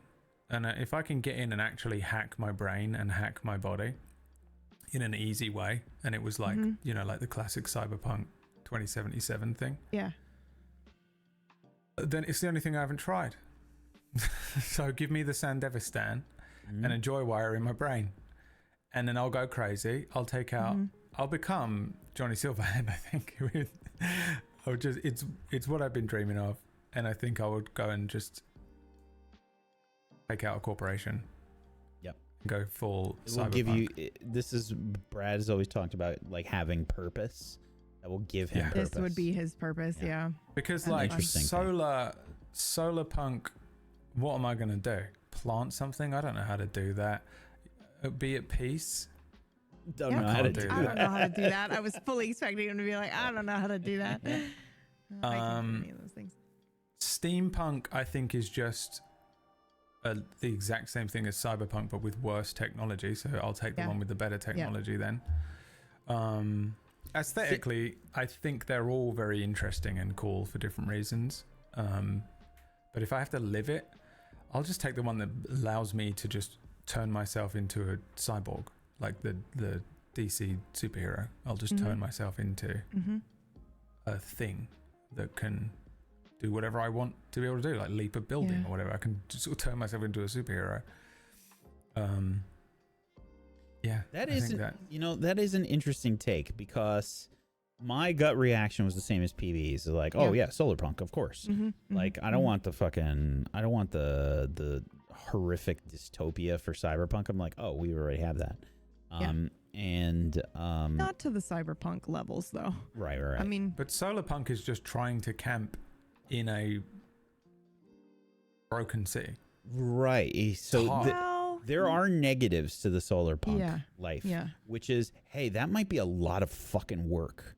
Like you might be doing a lot of grunt manual labor all day. Yeah. In the solar punk, because it's like, I think you're going back to that classic, like old farm life. It's very agricultural, right? You go back to like medieval. But it's not. Stone aging No, because it's not always. It's not that you are necessarily doing the farming. I think the idea behind solar punk is like we've advanced our technology and we focus on renewable energy instead of like steam energy for steampunk, right.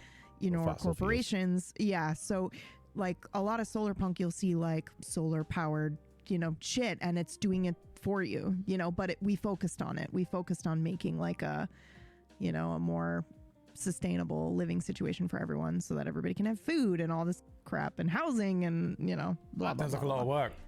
Yep. It's a little bit more hopeful than cyberpunk. There's always going to be pros and cons to any of this stuff. Yeah.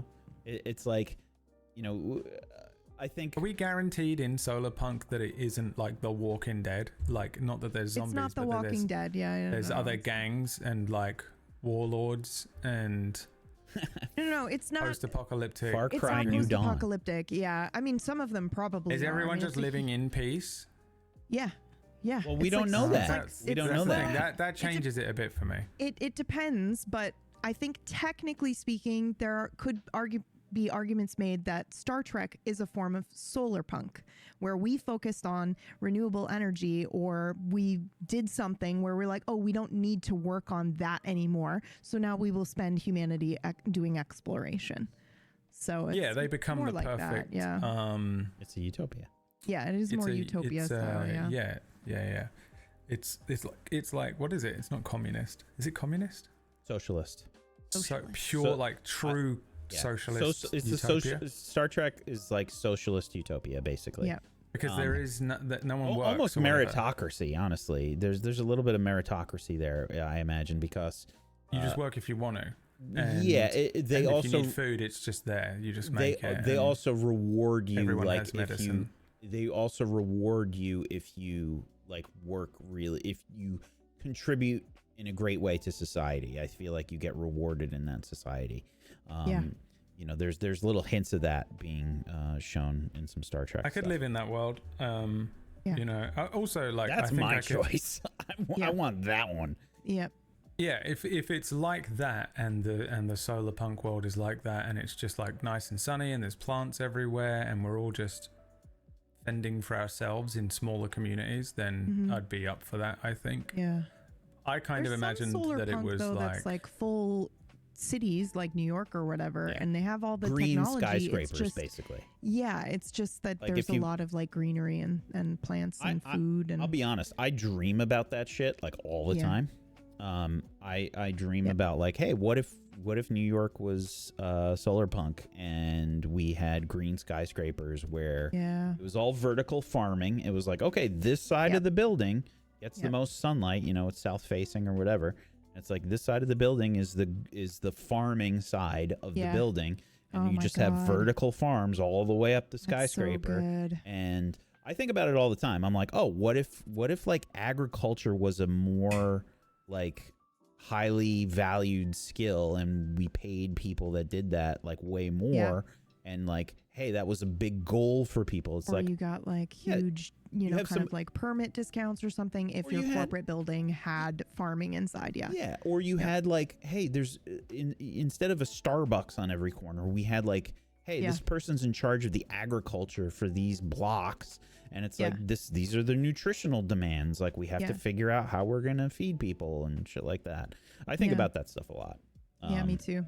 It's like if the corporation is replacing corporate with sustainability, like because our society does focus on businesses and how to make money and blah, blah, blah. And in Solarpunk, it's more like you're focusing on the continuation of humanity in a sustainable way where you're living with the earth in peace and animals are not harmed and like all this kind of shit. So it's utopia. So yeah, I'll take the utopia. I think I could, it's just give in to one side of my personality or the other. Yep. Yeah. I was thinking when you said cyberpunk originally, I was like, oh, this is a very, very interesting display of our personalities here where we're like, yeah, solarpunk. And you're just like, yeah, no, I'm already in. Just hook me up. But the thing is, if you put me into cyberpunk, I would make the world into solarpunk. Yeah. I could fix the try. world. Yeah, you'd try. Yeah, I'd kill every single corporation. Be Adam, and then you'd be reduce. fucking Atom Smasher in a week. Yeah, destroy everything. And then there would be nothing left other than to rebuild society in a different way. Yep. To me, there's pros and cons to each of them. The one that I'd probably want to live in the least might be steampunk. Yep, same. Primarily because there's a lot of like industrialization that kind of just, you know, I'm watching Peaky Blinders, so I'm like, God, I don't want all those fucking like coal plants and shit everywhere, like, because that's by order of the Peaky Blinders. Yeah. You've got to get on this barge and go down this smoggy river canal and like I don't want to shovel some coal. Yeah. They just have a building where they're just shoveling coal, like in one in like the building Victorian. Right next door. I like, you know, being able to vote, so I probably wouldn't want to go. Well, steampunk. I don't think you have to go back to Victorian times. Right. They just associate it with political back in Victorian times. So. I think the only thing steampunk has is a really unique aesthetic. I think the aesthetic people just want to dress that way. Yeah, I think I think there's a lot of cool looking steampunk stuff that I get it. If someone's like into steampunk stuff, I'm like, oh, I get why. My sister is very into the aesthetic. But to live in it, I think it is just a worse version of cyberpunk. You are literally just living in a Victorian version of the cyberpunk setting, essentially. You just don't have the more futuristic tech. And being aware of the fact that I know electricity exists in a steampunk setting would piss me off, I think. Just the convenience of a cyberpunk setting versus a steampunk. They're both just the same thing. A corporation is just an industrialization, you know? Yep, pretty much. It's just different eras. You're going to get sick, you know? You're going to like... Got the black lung. Black lung and plague and cholera. Yeah. Well, you know, some of them are like alternate history type situations as well, where it's just like, oh, we just didn't, you know, we didn't have this thing happen, or like, hey, you know, World War I or something happened where, you know, we relied on steampunk tech, and you know, like the whole alternate history thing happened. AU steampunk stuff for like Victorian era or like World War One, hell yeah. But again, it's aesthetic. I don't think I want to be in it. Right. You know? Yeah. It's not my bag. He's just like, I'm not wearing a fucking corset. Fuck that shit. No. The outfits are fucking dope as hell. I love the fashion, but you know, as a woman, I don't want to go back. It's hard enough right now. Fuck that. No way, dude. It's rough. No way. It feels like the roughest one to try and survive in. Yeah. Yep. I think where I end up is like solar punk is probably the one without question that I would do. Are there other punks, or are they the only three? I don't know. I think there's a few. Feels like there's got to be more. What are the punk genres? There are a few. I know that. Biopunk with genetic engineering. Diesel punk. Oh. I knew. I was like, there's one that I feel like it's on. What the hell's the difference between diesel punk and steampunk? 20s and 50s, like America, right? It's just the style, right? Yeah, diesel. Yeah. Okay, it's like diesel engines and oil. The time they get locked into stuff, like Bioshock. What's Bioshock? Steampunk? Yeah.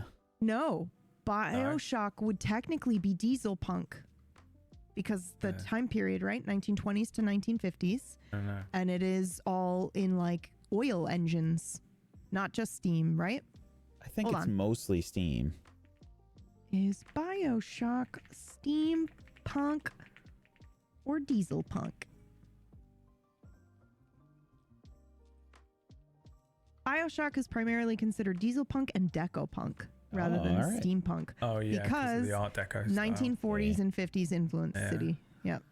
Why New York looks like that. There's a few others. I see Atom Punk, 1950s to 1960s Cold War era, featuring atomic power, space age optimism, and retrofuturism. I would argue that's probably what like Fallout is. Yeah. Fallout is also probably a little bit of that deco punk, right? The Yeah. 50s. Yeah. Nanopunk, similar to cyberpunk, but specifically focused on nanotechnology. I mean, nanotechnology freaks me out. Honestly. Clockpunk, Renaissance era technology, often relying on gear springs and Leonardo da Vinci style inventions. That would be cool aesthetically as well. Lunar punk. A darker, does that mystical counterpart to solar punk, focusing on bioluminescence, sustainability, and witchy and gothic influences. I mean, Nibiru, bro. Yeah. The glowing mushrooms. I Yeah. wouldn't want to live there. I'd die. I'm a flower. I need my sunlight, or I will die. So I can't do that. As much as I want to be a witch, I'm not. I'm a fucking hippie. Cassette punk. I hate it so much, dude. 80s? 70s and 80s, focusing on analog electronics, cassette That tapes, one. and early computing. Brad, we got to pick that one and do Halt and Catch Fire. Please. For the love of God.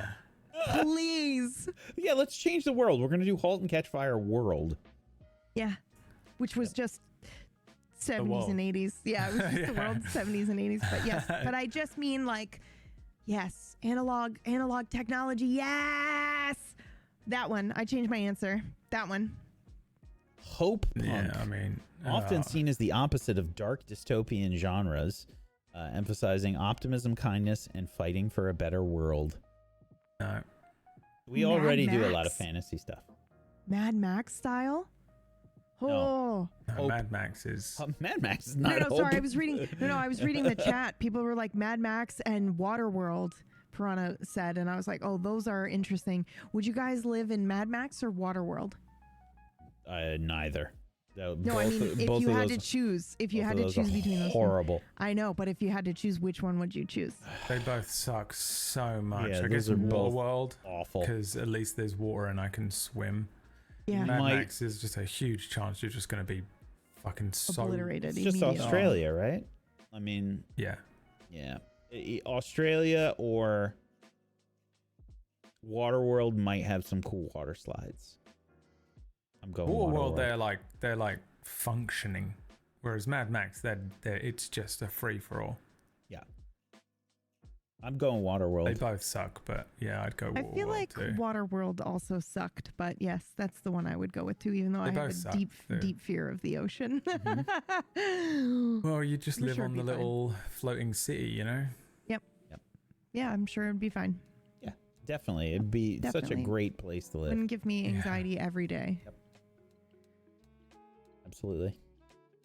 We are $43 away from our next We topic are. unlock, by the way. We are. Sorry. The youth of the nation. Thank you. If you are curious about what this show is about, we don't know either. It's non-effort. We put little effort into trying to keep Tablestory alive for another week. Yeah, And Because we put effort in the rest of the week. pretty much. Maximum effort. And if we hit the top goal today, we can end early and talk about bread while Brad gets the fuck out. Because he's dying. You should maybe do that anyway, Brad. Ooh, Yeah. he's there. Oh, He's there. Yep. He's there. Yeah. Go, buddy. You're good. Yeah. I can't tell if I just need to adjust my leg. Mhm. Nope. You're Nope. just done. You've been As sitting somebody for too who long. fucked her back up and had to do this, trust me, you're at your limit. No amount of adjusting is gonna The other fix thing it. is this: You just need to is go that rest. all I do is just go and be in pain alone in another room. I know, but at least you're stretched out properly and you're not sat here uncomfortably. I'm so bored. I know. I'm sorry, babe, but I think you should go rest. It's Yeah. the PB 2-hour chair time. Yeah. Chair time limit. Yeah. Yep. You took care of me. Now I'm gonna take care of you. And I think you need to go lay down now. Your Yeah. chair is also going to increase in size proportionally to Well, your The other your thing pain is level. if you fuck yourself up now, Yeah. like it's You'll gonna fuck make yourself up tomorrow for work. next week. Yeah, Yep. you won't be able to like sit in the chair for long. It's okay. It'll all get right, bud. better, but you got to Okay. be on the chair time. I know. Yep. Well, tune in on Tuesday for a show that I'm going to Yep. run. Hey, listen, I still think that you could lay on the floor Yep. and we'll take care of it. I have a plan. PB knows my plan. Yes, for I do. If I feel unable. It's a good plan. It's a good plan. Yeah. But you should let the cam go dark and go fuck off. Yes. All right. Okay. We love you. Bye. What if we incentivize it and I don't go until they hit the No. next topic? No. Brad suffers every minute Yeah. that I'm in you don't so tip. much pain. No, If you you don't need- tip, I won't leave. No, listen, Brad. You need to go. You need to go lay down. I'll please. end up having to go to A&E on a Friday night. We don't Yeah. even know No, what no, that don't do is. that. It's Don't that do that. bad. Yeah. Go, The go, go, go. the ER. Yeah. I'll have to go to the emergency room. Urgent care. Yep. What's the difference? Kiera, why do you say it like that? Urgent care. How do you say it? Care. Care. Care. Urgent Yeah, care is when you don't. Care. Like- He fucking said it. Kier. Urgent care. Like you're gonna say Karen. Karen. You said it like Kieran. Well, I'm Adorable. saying it with It's my time for you like to leave now. We love you. California accent. Yeah. Man, get the fuck out I of here. can't We've leave. had They enough haven't given shit. us any money. I No. will not. You got did that to 15 yourself. We got a Until they- You did that to $15 yourself. tip from Rhaegor, and we Yeah. got a There we go. $15 tip from Figment. We've Brad, got go this. rest. We've got this. It's Brad. working. Go If I away. just No, stop. Stop. All right. You can't, Well, you can't do that. Don't do that. it You're was lovely to see you worth both. so much. Yes. Okay. It was very nice to see you too. We're happy. I'll shave before next Shave. week. I was gonna make a shave joke, but then I was like, I don't know if that's like if it's it I'm might be 2 too weeks squishy. unshaven. You might be too Abernathy, thank you squishy. so much for the Yeah. 100. Tell Brad to walk Yes. around with a book or something. For fuck's sake, go read a book. It's working. All right. Well, yeah, I should be here for a stream on Tuesday, so we should be able to continue the Lost Second unless Yeah. something goes horribly wrong. As it sits, my pain has plateaued and is supposed to start tapering off any day. Yeah. So that should be good. I'm still going to have I'm going to be sat weirdly with a dodgy, swollen leg. Dave is I also think- telling you That's not to so shave. great. Can you cut his mic off? Goodbye. That's it. I just I wanted love to you. let me I know. say bye and conclude my time here. Otherwise, I'll feel like I have like a loose hangnail in Okay. my brain. You know. Mm-hmm. Because it feels Alright. like you're doing that. Yeah. Bye. Bye. Bye.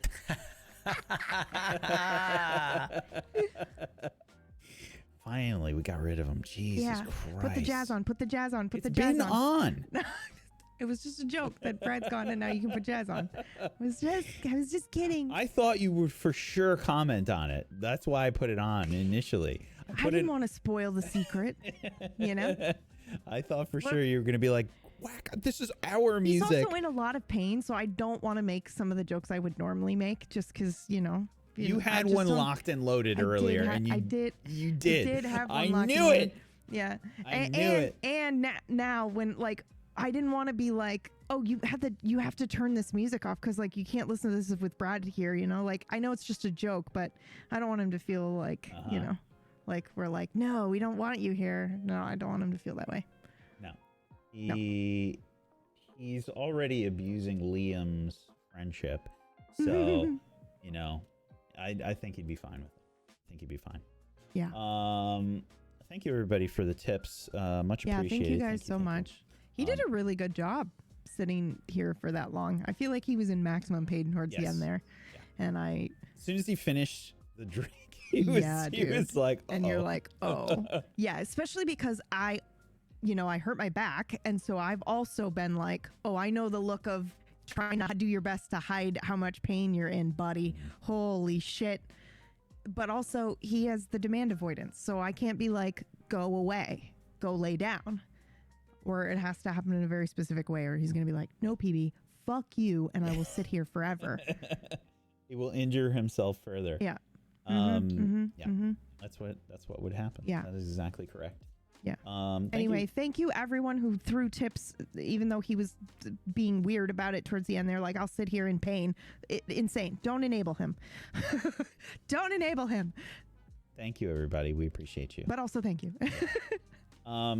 Next topic is Yeah. movie chat. So I titled this movie chat because we had like multiple questions about it. I'm like, we should just group this up because I don't know if that would make a lot of sense to not do if we're going to talk about this stuff. Re-listening to episode 15 of Non-Effort and the discussion of movies got me thinking again. What's a movie that a majority of people in your social circles lauded as one of the best pieces of cinema, but when you watched it yourself, it was just kind of okay. This comes from Silicon. I have an answer for this, but I can't think might. of it. I can't think of it. I know there is one, but I cannot think of it at this particular moment. I don't think it's really happened too much with our social circle for me. Oh, I got it. Oh, Sorry. Go for it. Nope. Go ahead. I don't think it's happened too much for me. I think that our friends are usually pretty good about recommending stuff, except Booster Greg, of course. That's usually when I'm like, oh, yeah, he's gonna tell me to play Alan Wake again. You know, it's and he's not wrong. It's that kind of energy. You know, so Greg is usually the one that I try to avoid when any recommendations happen. I think I'm trying to think of one. I don't know if it's ever happened. It's specifically your friend group? Yeah, social circles. Oh. It just says social circles. People in your social circles lauded this as one of the best pieces of cinema. So I think we could potentially include parasocial circles as well, chat and stuff. I have two. Go for it. The Arrival, which was great until the end. Is that the one with Charlie Sheen in it? I have no idea. It has I think it's The Arrival. It's the one with the aliens. And then they shit the bed at the end. Like literally the last 10 minutes. If I do a PB edit, I'd fix it. Yeah, Charlie Sheen is in this. Yeah. If I did a PB edit, I'd fix it. Is that the one with I saw this and I don't remember it at all. She's got red hair, right? This is the backward. This is the backward legs. The backward legs aliens. What? Hold on. Am I thinking Amy about Adams. It's the one with Amy Adams in it. It's like the last 15 minutes ruined it. It just shat the bed. This is not Amy Adams in this movie. This is from 1996. No. This is Arrival with Amy Adams. Oh, Arrival, not The Arrival. Okay. Sorry, I couldn't remember. It was so bad. I was like, bleh. It's like I've not seen this. like phenomenal up until that point. Yeah. Terrible. I've not seen this movie. And the other one is a TV show, and I'm afraid if I say it, I'm going to get yelled at. Is it Manhunter? Oh. God, I fucking hate that show. But yes, that one. But that's not the one I'm thinking of. The one I was thinking of is, what's the new one that everyone's shitting the bed over? The new sci-fi show. The new Plurbus Foundation? or whatever? No. Plurbus. Plurbus or whatever the fuck. Yeah. It's fucking terrible, dude. Yeah, you didn't like it? I didn't watch it yet. I watched the first 3 episodes and I was like, this is bad. This is bad. Yep. And that's probably all I should say because people really like it. But anyway, yeah, I did not enjoy it. It was not for me. I'm not saying, it was just not for me. It was not for me. I don't think there's been a time where you guys have recommended something to me where I was where I outright hated it. Yeah. Movie wise. Yeah. I'm really trying to think. I'm going through Murgle's recommendations in my head. No, man, she's got pretty good taste. No, I'm just kidding. Oh yeah. I don't think I'm that professional animator, man. Yeah. She knows good. Yeah. I don't know. Yeah, of any. Specifically in our friend group, I don't think there's anything that you guys have been like, man, this is my favorite movie, or this is the best movie, and I've been like, yeah, except for that new sci-fi show that everybody's Meyer specifically, and I have not had the heart to tell him that it was not for me. Well, now he'll know. Yep. He'll never see this. It'll be fine. He watches everything. He didn't. Yep. Just. He didn't come out and be like, what? Yep. Clip it and send it to him. Oh God, Along they're gonna do it too. I gotta DM him and be like, hey, listen, this is gonna come out of nowhere 7 months later after you told me to watch the show. But it's happened with anime for me. Yeah, I feel like anime is a particular one where you're like, they might recommend it and you're like, this just wasn't for me. You know which one was the fuck for me? Attack on Titan. And I'm not done with it yet. So everybody shut the fuck up. I shouldn't even have said anything. Mm-hmm. But I'm enjoying the hell out of that. That's very good. Yep. I think, what was that one? And I hate to do this to you because you recommended this. What was the one with the lizard guy? Oh, Doro, Hey Doro. Yeah, that one's not a good one for me. Yeah. Yeah, because the animation though, right? It's not that. It's for me. It was just how weird it was. Yeah, I'm a weirdo. It was too weird for me. I was like, well, here's my thing, and this will be true across all genres. Yeah. All genres. If I feel like I cannot make a connection with the protagonists in any real tangible way, like sympathize or empathize with them, I'm not gonna like it. It's generally the way that it goes. So if there's like a psychopath as the main character or something. Yeah, like in Pluberus. Yeah, or a psychopath or a sociopath as the main character. Yeah, like in Pluberus or whatever the fuck. I will probably not enjoy it. Dexter, as an example. Yeah, you didn't like Dexter? I did like Dexter, but it's on the border for me. They did give him some. They added a little bit of complexity to the character, to make it not just, well, I got to kill everybody because I'm bored, like that shit. I can't handle. Did you enjoy? And this is not at all the same thing. So people who haven't seen the show yet, don't freak out. It's not actually the thing. He's not a sociopath or a serial killer or anything like that. But did you enjoy Mr. Robot? Yes, I did. Okay. I did. Because he's not necessarily extremely likable, but some people are okay with that. Yeah. So the reason that I liked that was because I could understand some parts of that character. Yeah. I have to be able to understand what's going on with the character. You have to give me something that I can connect to. So I was able to make a connection there with, somebody that's obviously been through like a lot of trauma and like, I could kind of empathize a little bit and sympathize with him. As long as I can do that, I can potentially get on board. Yeah. But like, I'm going to use the book as an example. So that book that Brad recommended with the main character is Jorg or whatever. Yeah, the Prince of Thorns. Prince of Thorns. Yep, I knew immediately. Yeah, because he's a piece of shit. Yeah, I'm just like, why am I reading this? Yep. I'm like, he just wants stuff. He just wants to be powerful. Like, I don't care. Yep. I knew immediately what you were talking about. I can't understand it. I can't wrap my head around it. I'm just like, he doesn't care about anything else. Yeah, just or anyone or anything. Just power. That's crazy. And like, I'm like, why would you want to live? Why am I reading this? I'm like, I can't think about that. I'm like, why would I want to live in that scenario? I'm like, oh, no real friends, no like sympathy or empathy for anybody around me. Just want power. I don't get it. I'm out. I'm done. I don't get it. Sorry. So yeah, anything that's like that for me.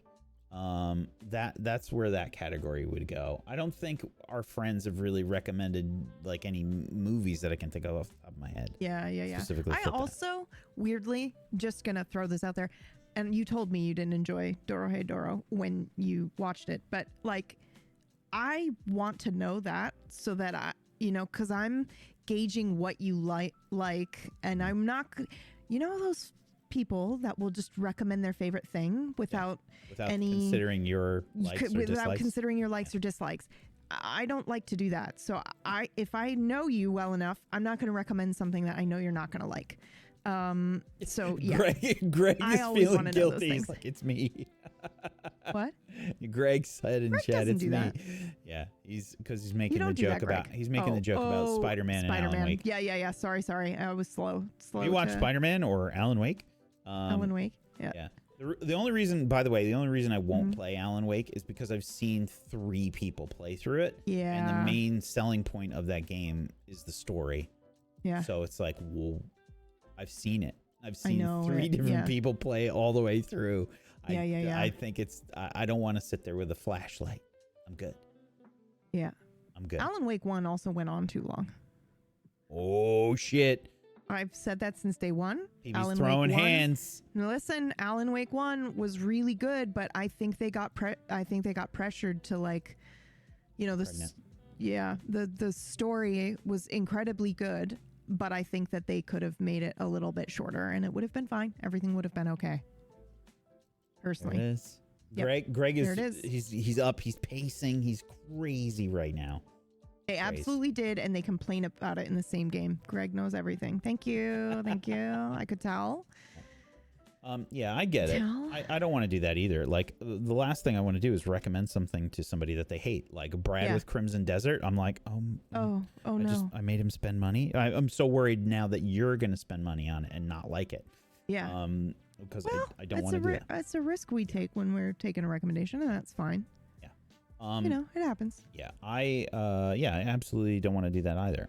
My anime stuff is usually like my preferences for anime have dwindled so much. It's primarily like I don't same. I just can't deal with the the tropes that have cropped up in the the pedophilia stuff and the like I don't know, just like the really unnecessary additions to stories or whatever they just throw in there. I can't handle that anymore. Yeah, me either. I've stopped watching so much of it. Brad recommended to me Gotcha Kuda, and there was another one that I watched, and I'm gonna have to look it up. He recommended Gotcha Kuta to me, and I haven't gotten through it. I don't know if I like it. Yeah. Where are the other ones? He recommended like 2 for me, and there's one that is like kind of a fantasy D&D type one that I watched all the way through, and it was okay. Ooh, you didn't like Delicious in Dungeon. No, I did. I liked Delicious in Dungeon. Okay. Yeah, I liked it. I would Maybe say it's just that Doro you didn't like. Yeah. It's primarily just because it's just so odd, I think, for me. Doro again? Yep. I honestly, I watched it so long ago, I can't even really remember it, but I just remember it was the first anime that I binged since like Full Metal. And I mean like original. I never saw Brotherhood, which is a very long time ago for me.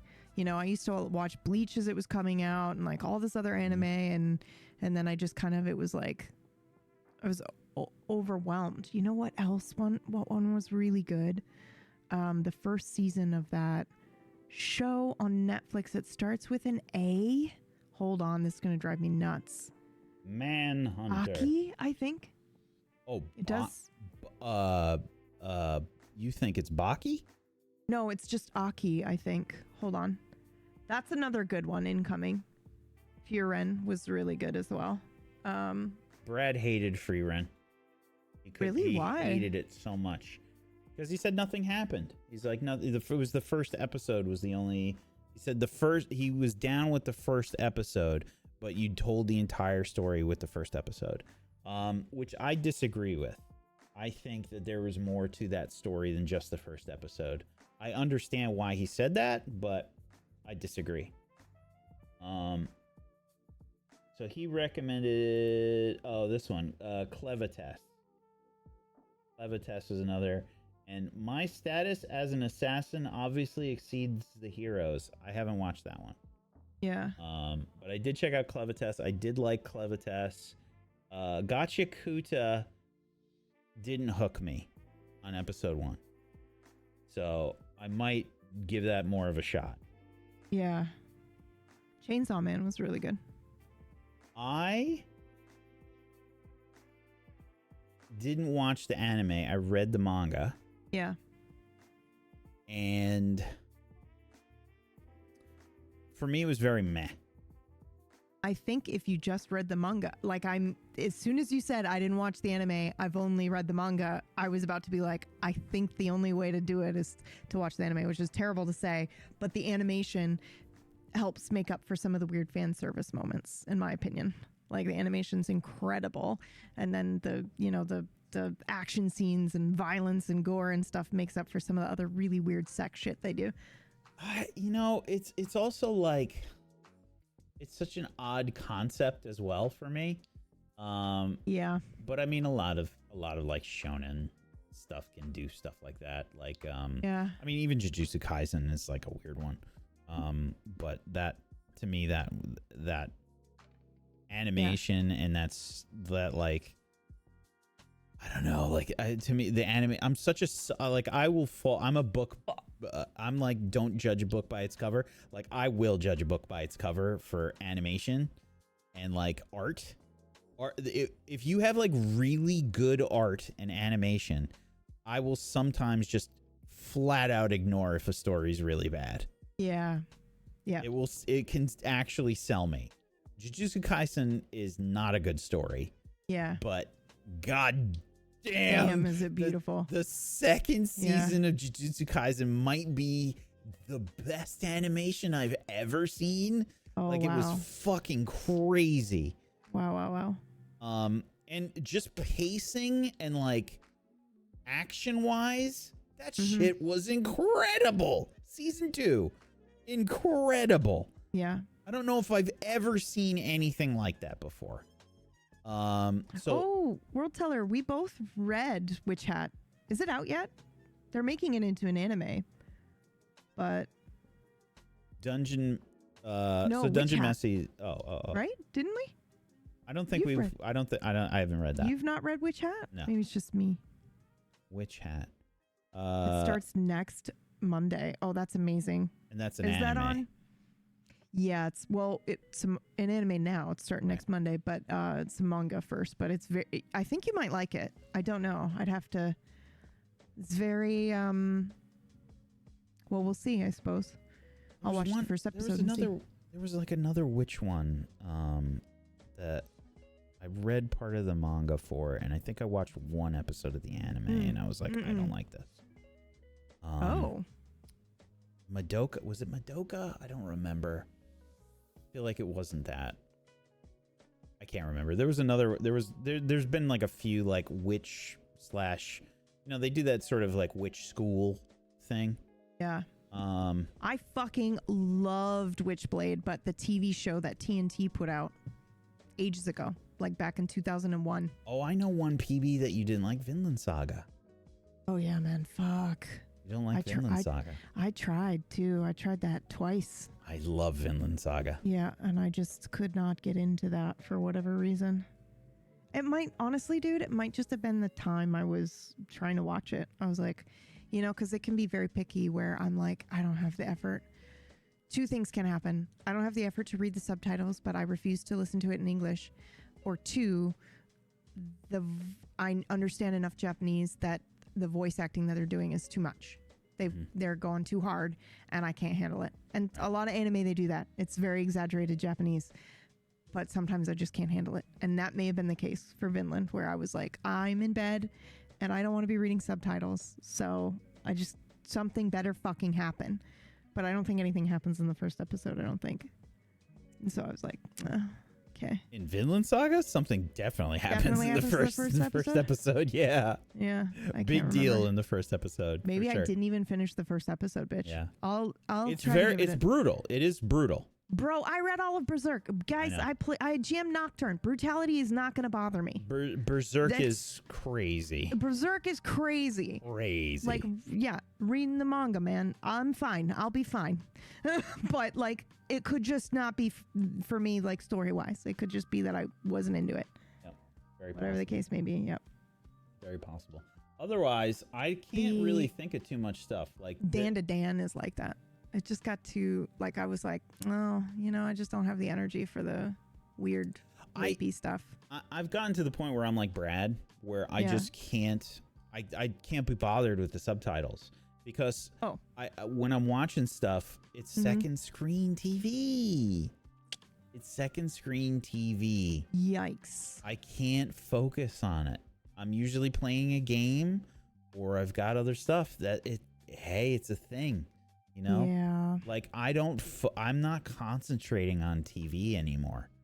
It's very rare that I will watch a show and not be doing something else.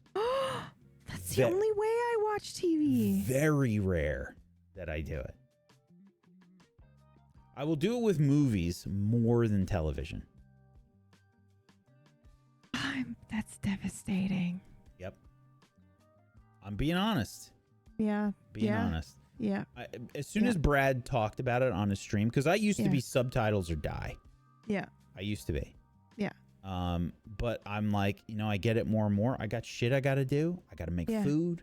I gotta be running around. I gotta clean up. I gotta do stuff. Yeah. I can't sit down and there read are some on that the are screen. really good too. Like I watched Trigun in English, and we'll still watch it in English because I loved it.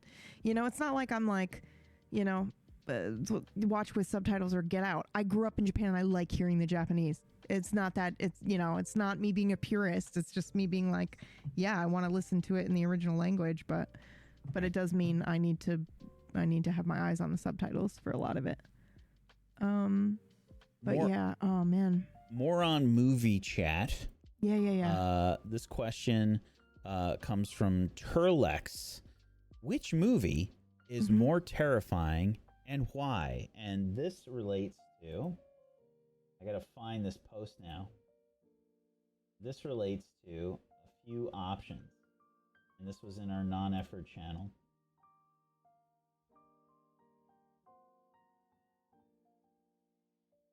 Let's see if we can find them.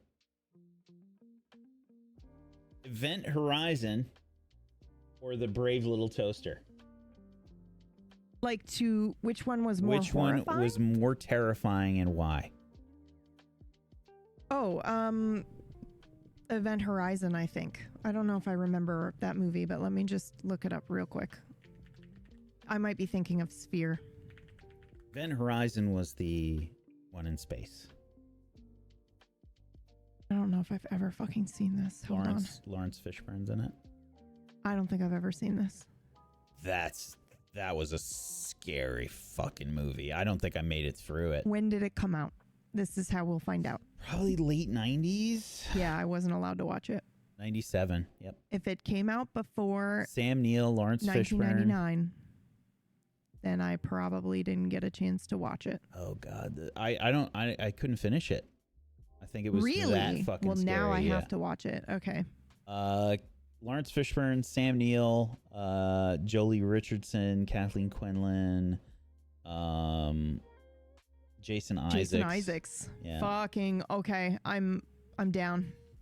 It was also really well done for that time period where there's like really cheesy fucking horror. This was very scary. I remember it being huge and people being like, that was so scary I had to walk out of the theater. Like, I remember it being a big deal. But I do remember watching Sphere and being terrified and fascinated at the same time. And that's when I think I had my horror awakening as a kid. The horror awakening is fucking hilarious. Probably started with Sphere and really topped off with Silent Hill 2. That was it for me. It's a no contest. I've only seen bits and pieces of the Brave Little Toaster though, and I never watched the entire movie of Event Horizon. So I feel like it's fairly, I can still make a judgment call. For me, it's Event Horizon without question. There's obvious. So is Event Horizon more like? Is it jump scary or is it psychological? Both, I think. Okay. Yeah, interesting. I think both. I'm going to give it a try. I'm going to watch it tonight, I think. Okay. Yep. It was, I feel like I also probably saw it like right when it came to like DVD. Yeah. Bro. Abernathy saying for me it was Hellraiser as an 8-year-old. Listen, I have the craziest story for you. So we all know by now, at least everybody listening probably knows, I have some religious upbringing. I was very sheltered as a kid, like wasn't even allowed to watch Neverending Story. Like I was not allowed anything remotely close to anything magical or blah, blah, blah, blah, blah, blah, blah, right? VeggieTales for life. So when I tell you, I was finally allowed a sleepover at a non-religious friend's house, and it was totally fine. It was great. I think we sat in her closet because there was a tornado warning and made a radio show with a cassette tape for 4 hours. It was so fun. It was great. It sounds like something you would just do. Yeah. Oh, we had so much fun. Yeah. And then, but fast forward to that night, we fall asleep with the TV on in her like downstairs basement, blah, blah, blah. I wake up at 3 a.m, to Hellraiser on the screen. Scariest fucking shit I've ever seen in my life. Like, I was like crying, like, what is happening on the TV? And I also could not find the remote because you're at a stranger's house, you're at a friend's house. Where's the remote? How do I turn it off? I'm worried I'm going to turn the sound on, blah, blah, blah. The off button on the TV didn't work. You had to use the remote, bro. And I'm pretty sure she was like laying on it. So I just had Hellraiser on. And I'm like, I don't know how to get this to stop. And I also can't look away. Yeah. And I didn't know the name of the film. So for years later, I would just tell people, like, I woke up and I saw this scary thing. And this guy just had like pins in his face. Like this like pinhead motherfucker. And then they're like, oh, a Hellraiser. And I'm like, oh, okay, that's, great. But yeah, I was so sheltered that was like one of oh my God, it was that. And then Dances with Wolves, one of the other times I woke up and I was like, what is this fever dream that happens whenever I go over to her house for a sleepover? It's crazy. Anyway. You talk about your like horror genre awakening. Uh-huh. Yeah. That was not it. I was, horror movies. Yeah. I had a horror movie awakening in regards to demystifying and de-horrorizing everything. Yeah. When I started to become like a cinema special effects person. Oh yeah. Everything was like, it lost its fear. It kind of ruined it. Yep. Yeah. It lost all of its horror element, fear. Yeah. But when I was a kid, every single horror movie scared the living shit out of me. Yeah. Of course. Yeah. I remember having nightmares for every accidental horror movie that like came on. Like if my parents were watching something that I wasn't supposed to be watching, and of course I'm gonna sneak a fucking peek. Bro, I was literally just thinking about that. I was like, my dad would be like, I'm gonna watch a rated R movie, and mom says you're not allowed to watch it. But this motherfucker took me to Die Hard in the theater and was like, don't tell your mom, but at home he had to be like, mom's not gonna let you watch this, it's rated R, go away. And I know he's a fucking Marine. So I know he saw his 7-year-old daughter fucking crawling on the goddamn floor to get underneath the chair. And he just never said anything. But that's how I saw Shawshank Redemption, dude. Holy shit, man. That movie. I want to play like the goofy stealth music that I had for a main character for Stella's character. So bad. Yeah. That's 100%. The soundtrack that I know I he imagine. saw me, man. Yeah. There were so many times where that happened to me, and I'd have nightmares for weeks. Why did we do that to ourselves? Because we wanted to be included. Because we wanted to be included. Bro, I was like, why did we do that to ourselves as like a mini joke, and then you answered it for real. Like, ow, please don't hurt us. No, I hurt myself all the time when I think about this stuff. Because I remember exactly the moment when I became an introvert. I remember. And it's my God. It's my parents' fault.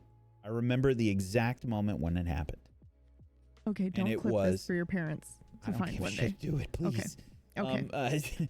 They're not going to watch the shit anyway. You never know. I remember the moment was where we lived, it was too dangerous to go outside. They were scared. They wouldn't let me go outside to play. And I asked, like, there was a park like a block and a half away from where we lived. Yeah. But it was, it was dangerous. So they're like, well, you can't go outside. And that just, that was it. Can't go outside. It's not safe. That was it. That was the fucking moment I became an introvert right there. So until I was 10 years old, I did not live in a safe place to go outside and play. Wow. Mine was the opposite. Until I was 10, I lived in Okinawa and we could go anywhere. The doors were always unlocked. It was fucking nuts. And I had no parents, basically. They were busy or gone. And I just like lived outside, Completely. It destroyed my childhood. So they would still try and get me to like have friends. Yeah. But like, I didn't go over to anybody's house when I was a kid. Before I was 10 years old, I didn't go over to anybody's house. Yeah. Like go have a play date or any of that stuff. Yeah. None of that. I think I still went to birthday parties. Yeah. Like we went to a place. Yeah. But I never went to any of my friends' houses. Never. To clarify, the Hellraiser thing happened when I was like 15 years old. Like you have to scale up. Because I lived such a sheltered thing, me getting terrified by Hellraiser normally probably wouldn't have bothered a 15-year-old, but absolutely ruined my life because I'd never seen anything, remotely close to that. But yeah, I also wasn't really allowed to do the sleepover thing, really. So I understand the inclusion bit because that was it. It was like, oh, well, my parents are doing something. I want to do that too because I'm bored. I was fucking bored. Yeah. Video games, television, movies. I wonder how I became an introvert. It's like, why am I doing this with my life? Oh, big surprise. Yeah. No, that's exactly the reason. And then like, whenever horror movie stuff came up, it was nuts. I remember they'd watch it and they'd like try to get me, but I would always sneak a peek. I'm like, why is it so scary? What? Yeah. And then I'd fucking have nightmares. Why am I not allowed to watch this? Nightmares for weeks.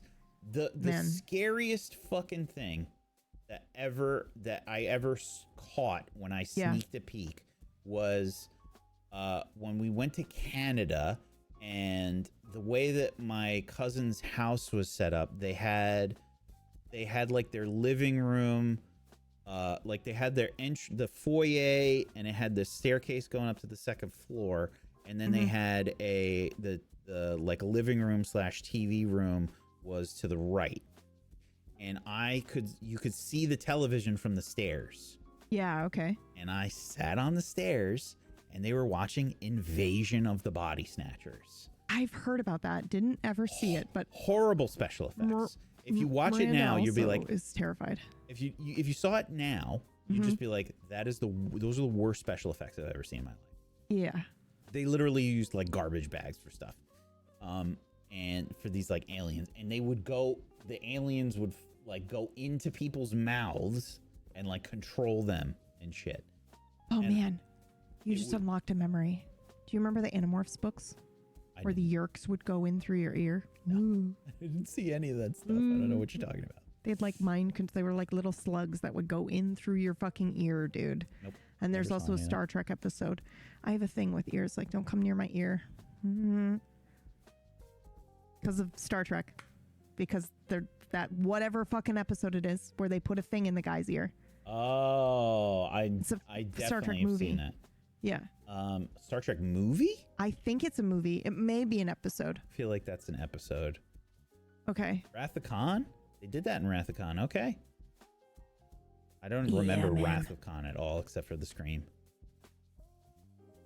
Yeah, man. I couldn't handle it. Can't handle it. Can't handle it. Give me the whale one. We're $13 away from our next topic, by the way, which will be fantasy cannibals.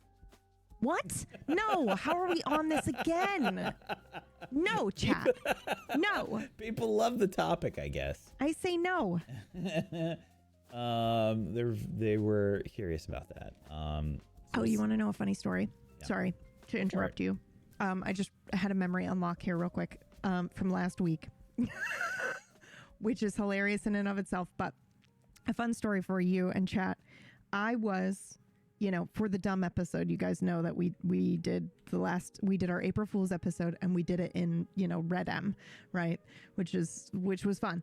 But I had to Google, because somebody told us, while we were trying to think of what we were going to do for the episode, somebody was like, oh, I'll just hop on this, PED model, which is when it's not a character model, right? When it's an NPC model, they just call it a PED model, right? So like, I'll just hop on this PED model. And then somebody goes, oh, careful, because CFX does not allow use of child PEDs at all anymore. It's like a hard rule, so you don't do that.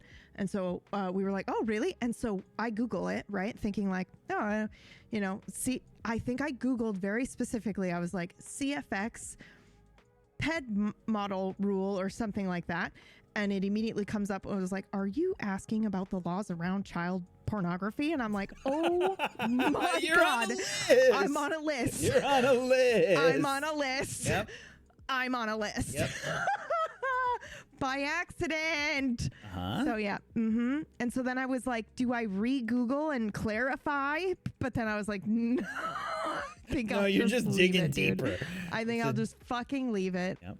I think I'll just leave it. Thanks, Rib, for the Anyway. 15 unlocking the next topic of fantasy cannibals. Oh my God. What All right, what do we got? fantasy What the fuck? races would be considered cannibalism if they were eaten? And this is from Fail Gaming. From Fail. What do you mean, fail? What fantasy races would be considered cannibalism if they were eaten?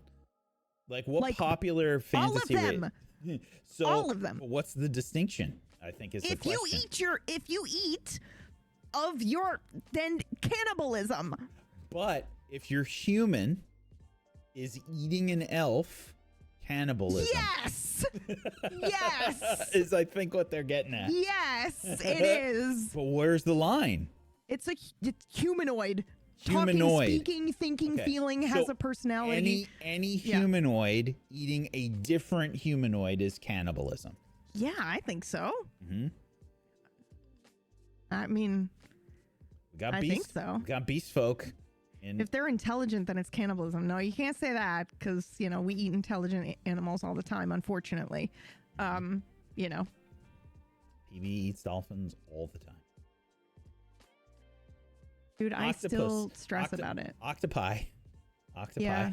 Well, I don't eat octopi, but I do, like, when I go to have, because I was vegan for like 15 years, but and I'm not right now because I just wasn't able to keep up and take care of myself in an appropriate way. So anyway, I eat meat right now, but I still think about it. I still feel guilty when I'm like, oh, and I'm like, my internal dialogue will be like, do you know how smart pigs are, PB? Like, as I'm like getting ready, and I'm like, oh, cool, great, love that for me. Love that for me. Pigs are real fucking smart. So is there an IQ number that you have in mind for where it's cannibalism? To where suddenly it's too smart and it becomes cannibalism. Where's the line? Where's the cannibalism line? The intelligence cannibalism line? For me, I think it's like, you know, in the realm of D&D, I think it would be very bad form to eat any other humanoid, you know, like. Would it be hilarious though? Well, If one of the side quest. Yes. And I think we found the answer on side quest. Yeah. I was dying when that happened, by the way. That was a good one. Yeah. I was really enjoying that. What if you pick the right marinade though, so they don't taste gamey, says Rhaegor? It's still cannibalism, my darlings. Yeah. They're just more delicious. Yeah, marinate me. They're still cannibals for eating me. You know, like it's still cannibalism. Now, here's a follow-up question. I agree with you, by the way. Humanoid eating another humanoid. I feel like that's all kind of cannibalism. Yeah. But here I want to, because I think it's fucking funny since you mentioned that, Rhaegor. What marinade would you associate with the popular fantasy races for deliciousness? I mean, anything that goes well with chicken, and then obviously lizard. Chicken and lizard? So anything that goes well with chicken or lizard. Well, we're supposed to be chicken, right? I think people are supposed to taste like ham. I think it's supposed to be like no, I think we pork. taste like chicken, don't we? I think the common. There's no way we taste like pork unless we're is. extremely fatty. I think it is. They call it long pork. Is the saying. Okay. Did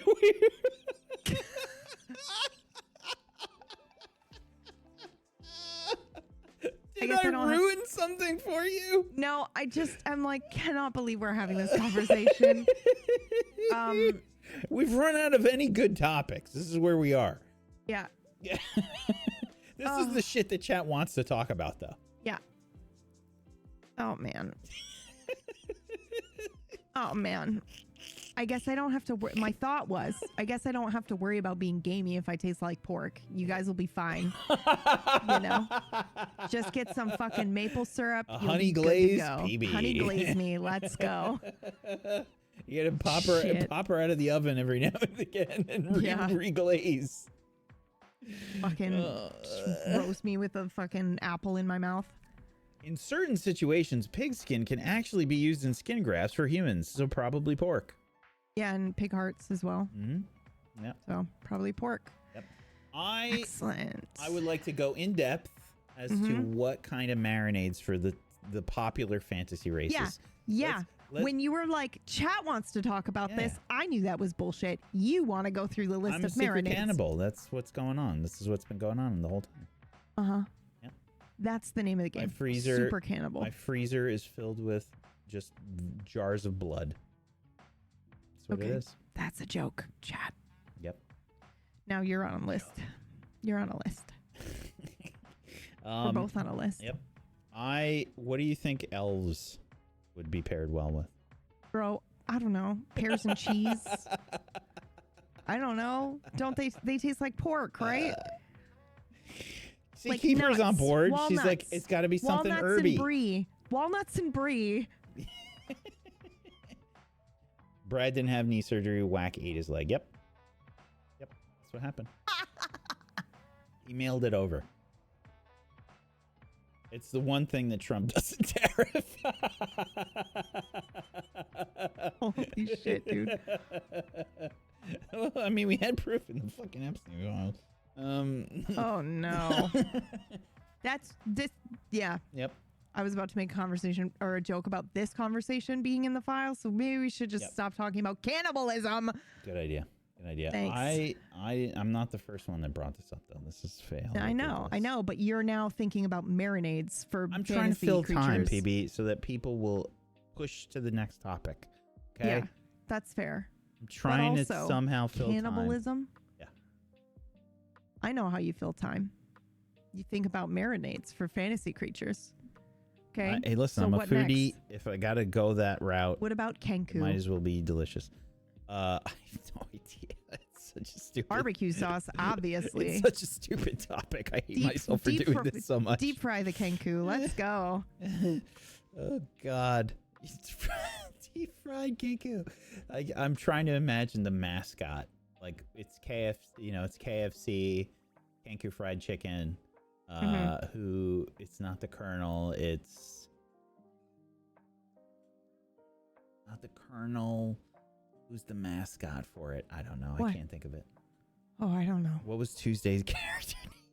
Fucking when did Tuesday play a Kenku? What's the fucking name of Tuesday's Kenku character from fucking Lash? Lash, yeah, Lash. Right. It's just Lash. Yep.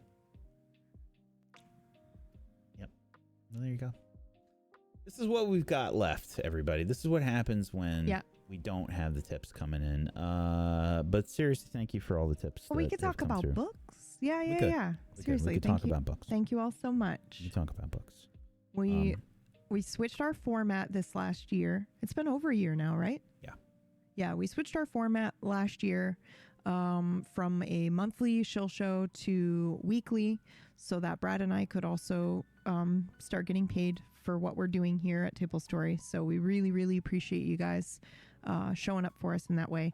Obviously, only if you got it. You know, we're like memeing and joking and being like, tips, please. But that's just the internet buskers that we're doing, the digital busking that we're doing. But yeah. Could we get a spoiler for the Genesis book? No, we did the art last time, right? Yeah. Last week. The way that a lot of these books kind of work is it's all over the place. It's not like one specific. Yeah, it's not like we start at page one. It's not we start at page one and then like everything goes up. Like I'm working on the Oscara book too. Like I showed a little sneak peek of that on my stream. Yeah. But yeah, like right now I'm currently working on the Oscara book, Pantheon stuff. Like I'm working on that. But it goes all over the place. I mean, the artists work on stuff that they're inspired to work on in that moment, and we do the same thing for writing. Well, not ours. right? Not the Genesis ones. You were talking about Oscara, right? Well, are they working like in order? They're not working in order, but we have a specific list we're working off of. Like we have a whole Kanban board of things. Yeah. I just meant like which one they're currently working on. Yeah. They pick from like their assignments. Yeah. Whichever that's the ones they want to work on. Yeah, for sure. Yeah, it'll be. They've got a list of stuff that they need to complete, and then they'll be like, "Oh, I think I have an idea for that," and then they roll with it, and they'll do that. So it's not. It doesn't work like that. We can't like organize. For a lot of this stuff, we don't know how many pages everything's going to be. Like when I am putting the Oscara book together, I rough out how many pages stuff will be, and then I will vaguely stick to it. But I'm not trying to restrict myself hardcore to that. I might start writing and be like, you know what? I think I need to write more here, and it ends up being longer, and I have to change some stuff. The writing process, I like to look at it like these are drafts, and then you don't know what the book's going to look like until it gets edited. Yep. It's just like movies. Like you don't know what a movie's going to look like until it's edited. Zack Snyder's DCU, is way different. The DC universe is way different when he actually got to make the fucking Justice League movie the way that he wanted. It was a completely different movie. Everything changes in the editing room. The main thing that we want to do in the next probably month here is get the PDF of the map done, because that was the one thing that we promised everyone was like the map, and then book is fucking bonus time. But obviously it takes more than 3 months to write a book, so we're working on it. I mentioned this I mentioned this when I talked about this on my channel too. But like, do you know how many people like get employed at these places? Yep. There's 3 of us. There's 3 of us and our artists. And there's only one writer for Genesis right now. Yeah. And it's me. Yeah. We're working on the setting together, but like generally it's like one writer for this stuff. Like I'm writing the Oscara book myself. Which is exciting. And we're loving it though. This is great. But also it's going to take longer than 2.5 months. Wizards of the Coast has 50 people on their staff. 50. On just the writing. Yeah. On the writing, I counted, and there was something like, if you don't include the play testers, so design and other stuff, there's like 35 people. Yeah. Now that includes artists. Yeah. But like 35 people. Yeah. There's 1, maybe 2 working on this stuff at a time for us. Yeah. Annie, I know, because we did that during Genesis. Like the crowdfunding that we did during Genesis was to get, everything made and to get art and stuff like that. There may come a point where we finish our PDF version and then it's like, well, now we want to actually get a print version of the book, in which case we might do that then. But in terms of actually getting it done, no. We don't need to do that because we already got the art and they're working on it. So, and Whack does layout. So he's going to make the book look beautiful. I'm writing the lore that everybody, kind of like put together, but I have to do this thing where it's like, and it's been really fun, actually. I really want to tell you guys this cool thing that happened. It's okay. I'll say it without spoiling the thing. So here's what happened, right? I have the job of being the middleman between the artists and what people donated for on Genesis, where I'm going, this is how I've interpreted it, but also I have all the original messages, but also this is all they gave in their message. So this is what we've got for the artists to then interpret. And then I'm letting the artists go wild with their creativity and just like do something. And if they come back with something and I'm like, oh, I think we need to tweak this small piece because it doesn't match our world lore, then I do that. But otherwise, I'm just letting the artist kind of like create. And then I go in with the lore piece and I go, oh, the artist has done this cool thing. Well, now I'm tying it to this lore piece, but also this other 5 other lore pieces that were written. And now I have this whole fucking I almost said mineral, whatever. I have this whole mineral now that exists in the world, in the continent, that is huge. But it's because the artists did a thing first, and then I have all the lore information to the side. So for me right now, it's mostly like in terms of the kind of book layout, I have lore chunks, and then I'm now waiting for the artists to finish so that I can then go, okay, Whack, here's what we've got. He puts it together in a layout, and then I can go in and go, okay, this needs more. Like, we need more writing here, we need more writing here and here. Because, yeah. So that's kind of where we're at. Yeah. If that is vague, it's too vague. It's also crazy to think about like page numbers and stuff. I have no idea what page number, because I'm not working. I mean, I can tell you how many words are in the doc. Yeah. Yeah. So like when I was setting up a general idea for a layout for Oscara, I was like, okay. It looks beautiful, by the way. Oh, thank you. We got to think about how many pages are in the book. That is an important thing. And stuff it's usually better to go over and then pare it down, like edit the stuff out, than trying to add stuff later.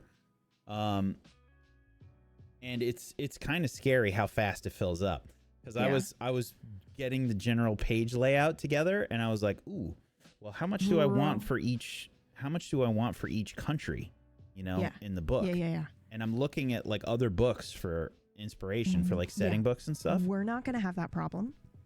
We're not going to have the problem of filling the book. We're going to have the problem of paring it down. That's my point.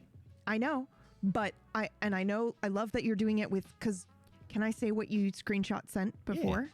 Yeah, you were sending the Pantheon, right? Yep. So he's sending us screenshots of the Pantheon. I'm like, God damn, that looks beautiful. And in my head, I'm going, that's going to be a crazy long book. This book is going to be huge.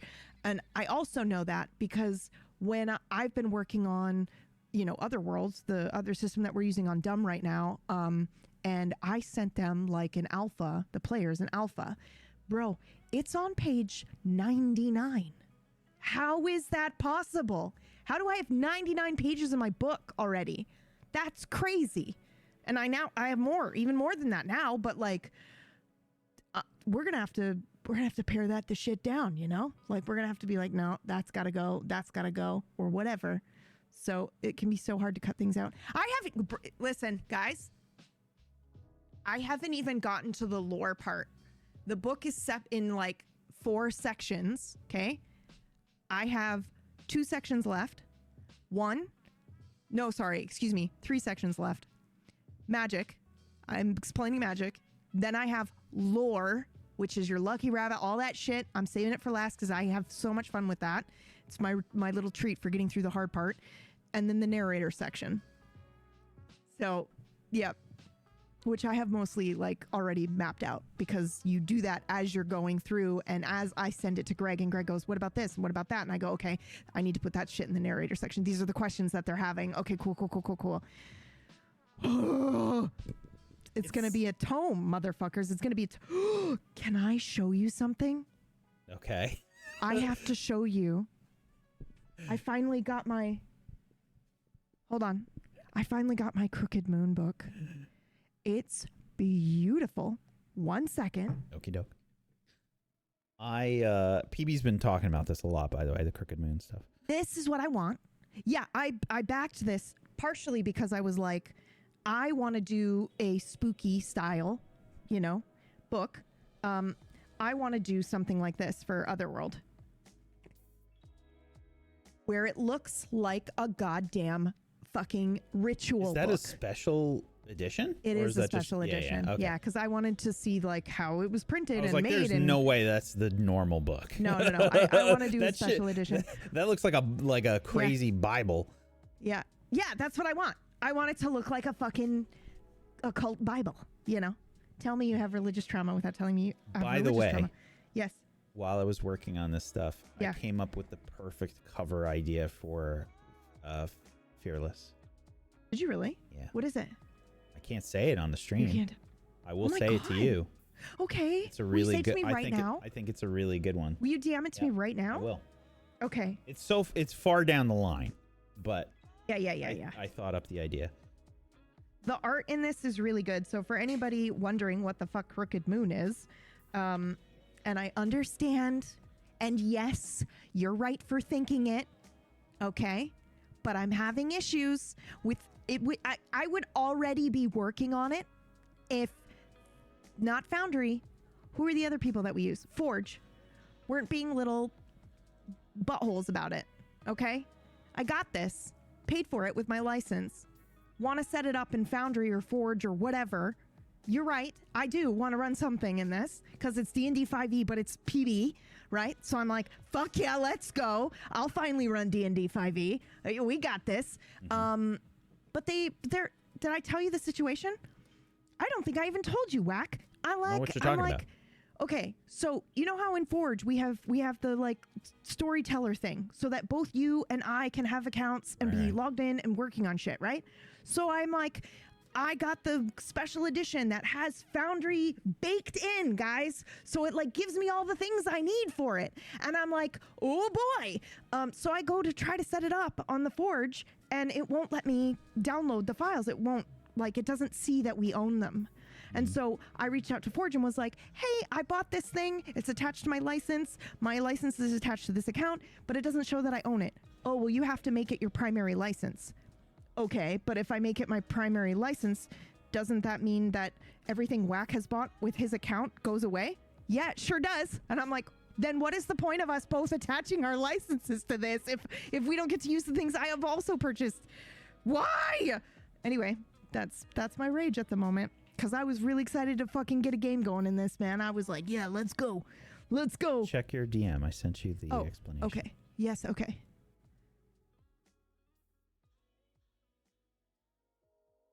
That's really good, bro. That's really good. Can you vaguely picture it? Sort of? Yeah. Yeah. Yeah. Yeah, I can. It's a different style, but I think it's appropriate. Yeah, I agree. Yeah. Totally justified rage, dude. Yep. Yeah. Anyway, this book is fucking beautiful, and I want to run some people in it. We've been working on this stuff nonstop. This is going on in the background. We're working on all these things. And we're working on the covers and everything. You can show them. Yeah. It's fine. No, I was trying to. It's heavy and my back is injured. So there you go. It's a very heavy tome. But yeah, I got to figure out. This is my dream. I want to do this. Second dream is being able to afford Johan, I think is his name, who does the layouts for Morkborg. Okay. Yeah. I would fucking die, dude. I would fangirl so hard, dude. You're talking about doing this for your book. Yeah, Otherworld. Right. Yeah. Gotcha. Yeah. And I would, yeah. And I mean, that's crazy. So that would have to be like a special edition. But, you know, like, oh my God. Special editions are Kickstarter, basically. Yeah. You have to kickstart it, and it has to hit a goal to get a special edition because that is a major cost of the book. Yeah. The major costs of the book are art and the printing. Those are the two giant costs of any book. Then there's also the payroll or whatever for anybody that's involved with the book. So those are the three major costs for any of these books we have to worry about. So special edition is cool as shit, but also you need to hit those goals. 631 pages, dude. You know how expensive that is to print? That's a crazy. And it's like, you know, faux leather cover with the engraving, the gilded edges, like in case anybody this is crazy. In case anybody that like is unaware of how all this stuff goes. Yeah.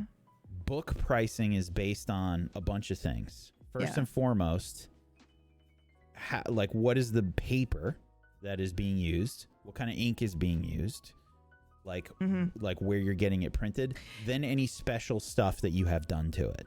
Yeah, but you know what's crazy? That we have, I know there's issues with the man, but did you ever see that speech that Steve Jobs gave about like how weirdly everything aligned for him to make Apple? No. Like he took a random calligraphy course in college and, you know, did this, and that's why they have cool fonts and all this stuff. I feel in my bones that is the three of us with our skill sets in terms of bringing people cool books. Because both you and Brad have like actual physical book printing experience. How lucky we are.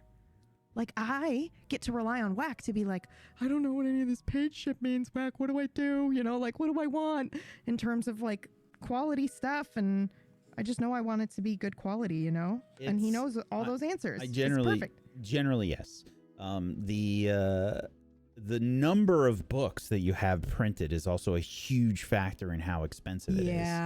Yeah. So like if you get 50 special editions printed, those are way more expensive than if you have 1,000. Yeah. Those, I mean, you're a massive difference. So then that cost gets pushed on to whoever's buying it. Yeah. You know what I would do though for my special edition? The reason why I want it to look like a tome and have like, I want it to be Theo's book. So it would be, you know, like that's very special. Right. So yeah, that would be super cool. And I think there would be some like, you know, room in there, like probably either in the middle or in the back where you get to like write your own notes or whatever. So yeah, that would be super fucking cool. Yep. Maybe a little like letter in the beginning from I'll just ask Dan, you know, talk to me, Dan, in the form of Theo. What would Theo say? And then I write it out. Yeah. You know what I should do? I'm going to send you. I wrote the introduction for the Oscara book. I'm going to send it to you just because I want to get your reaction. Yes, live. Please. You want me to read it right now? Not out loud, but not out loud. Not out loud. Okay, I gotta load up InDesign, so God knows how long that's gonna take these days. Yeah. No problem. By the way, I think I fixed the OBS crashing problem. What was it? I don't think that this is the actual cause. Yeah. But I think that I can stop it from crashing by doing this. Logitech G Hub. Closed Logitech G Hub. I thought it was my other webcam that I still had plugged in. So I unplugged that. But OBS crashed before we started today. And I was like, I'm going to close G Hub again. And see what happens. Yep. And it stopped. I don't know why. I don't know why. Well, I've got two peripherals that are Logitech. But I don't know. I'm just kidding. Do I have anything Logitech? I don't know. Yes. My vertical mouse that I love very, very much is Logi. Yep. Do I have G Hub? Yeah, I don't know what it is. Driver conflicts are possible. I sure don't. I should probably see if it needs a new driver. I don't think that's the reason. I don't think that's the. I think that it's just something part of the mess that's happening. That's what I think. I think it could be a peripheral. Yeah. Maybe. I don't know. I thought it was my webcam because I was like, oh shit, I still have my webcam plugged in. And I was like, I don't even fucking use it. Why do I even have that plugged in? I'm like, take that shit out. I'll be right back. Yeah. And it has loaded. So I'm going to screenshot this. We're going to send this to PB real quick and see if she has a nervous breakdown. See what happens. Will you play music for me? I've been playing like fantasy music. No. I mean to immerse me. Yeah. See, gotta find the music first and then link it to PB, and then we'll wrap there. I can play. What do I have? What do we have? I have some things also potentially. I mean, I can load up my standard playlists from shows. Do that. Yeah. Let's see. I'll just play this shit through.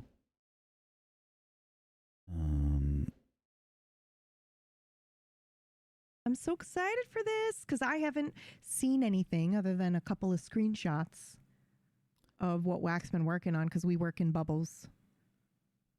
We work in holes. Well, this is cheating, but I'm going to do it anyway. Okay.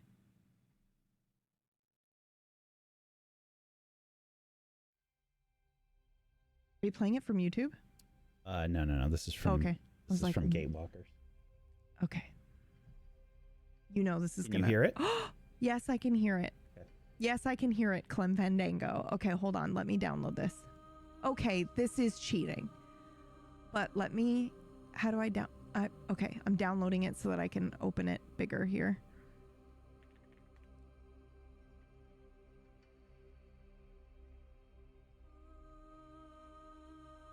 I think I'm too excited to cry, dude. Just setting your expectations, okay? Okay. Can I please, for the love of God, can you just open this file? It's just a screenshot. It's just a screenshot. I don't know why it won't open it. It's like, what do you want to open the PNG file in? And whatever you normally open it in? Thank you. Okay. Sorry. I'm ready.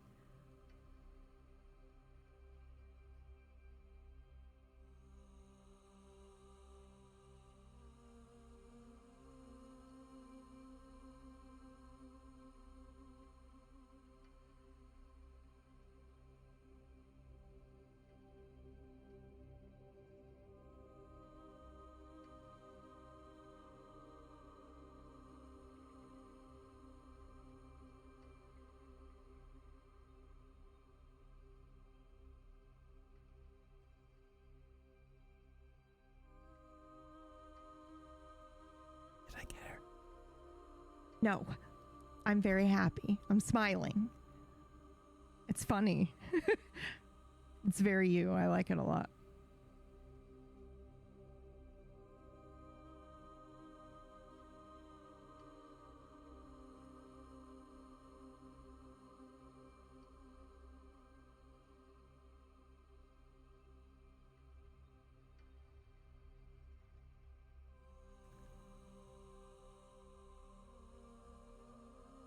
You did get me. You want to know what it was? What? Your name. Signing your name like that. That just made it so real. It could also be the music. I cheated with the music. Yeah. I did. It could also be the music. Yeah. I got her. Fucking hell, dude. That Thank looks you so much. so good. Thank you so much, everybody. Well, that's not even close to done. I know, but like I know what you're doing with it. Yeah. Even like the page effect as well. Yeah, man. Thank you, everybody, so much for joining us today on another episode of Non-Effort. You got to see that, in fact, I did not eat Brad in some sort of cannibalistic adventure or PB. Yet. Do us a solid though, guys. Don't pester him about it, okay? Yeah. Don't pester him. Don't ask questions. Don't do that. Just let him recover. Yep. Thank you for all the tips and everything to help keep Table Story going. We appreciate you, and we'll see you next week. I don't know if we're doing. We might be doing another episode of Non-Effort next week. I don't know. I think so. I don't think Brad has a whole show ready. Yeah, I don't think he's got it ready. But we will we'll see what's going on, and we will keep you updated. Thank you so much for being here, and we'll see you hopefully on Monday for Legends of Oscara. Yep. And Tuesday. Hopefully for the Lost Second, and Wednesday for Dumb. Yep. Thank you, everybody, for being here. We're gonna go to the outro and find somebody to raid. Thank you so much for being here. We appreciate you so much. Thank you. Of course, I don't have that open to see who we can raid. Dan is doing stuff. Vin is doing stuff. Let's raid him. Dan.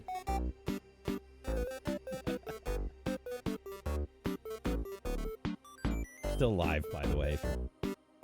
This is the outro is still up on the screen. Sorry, I was rereading it. Yeah.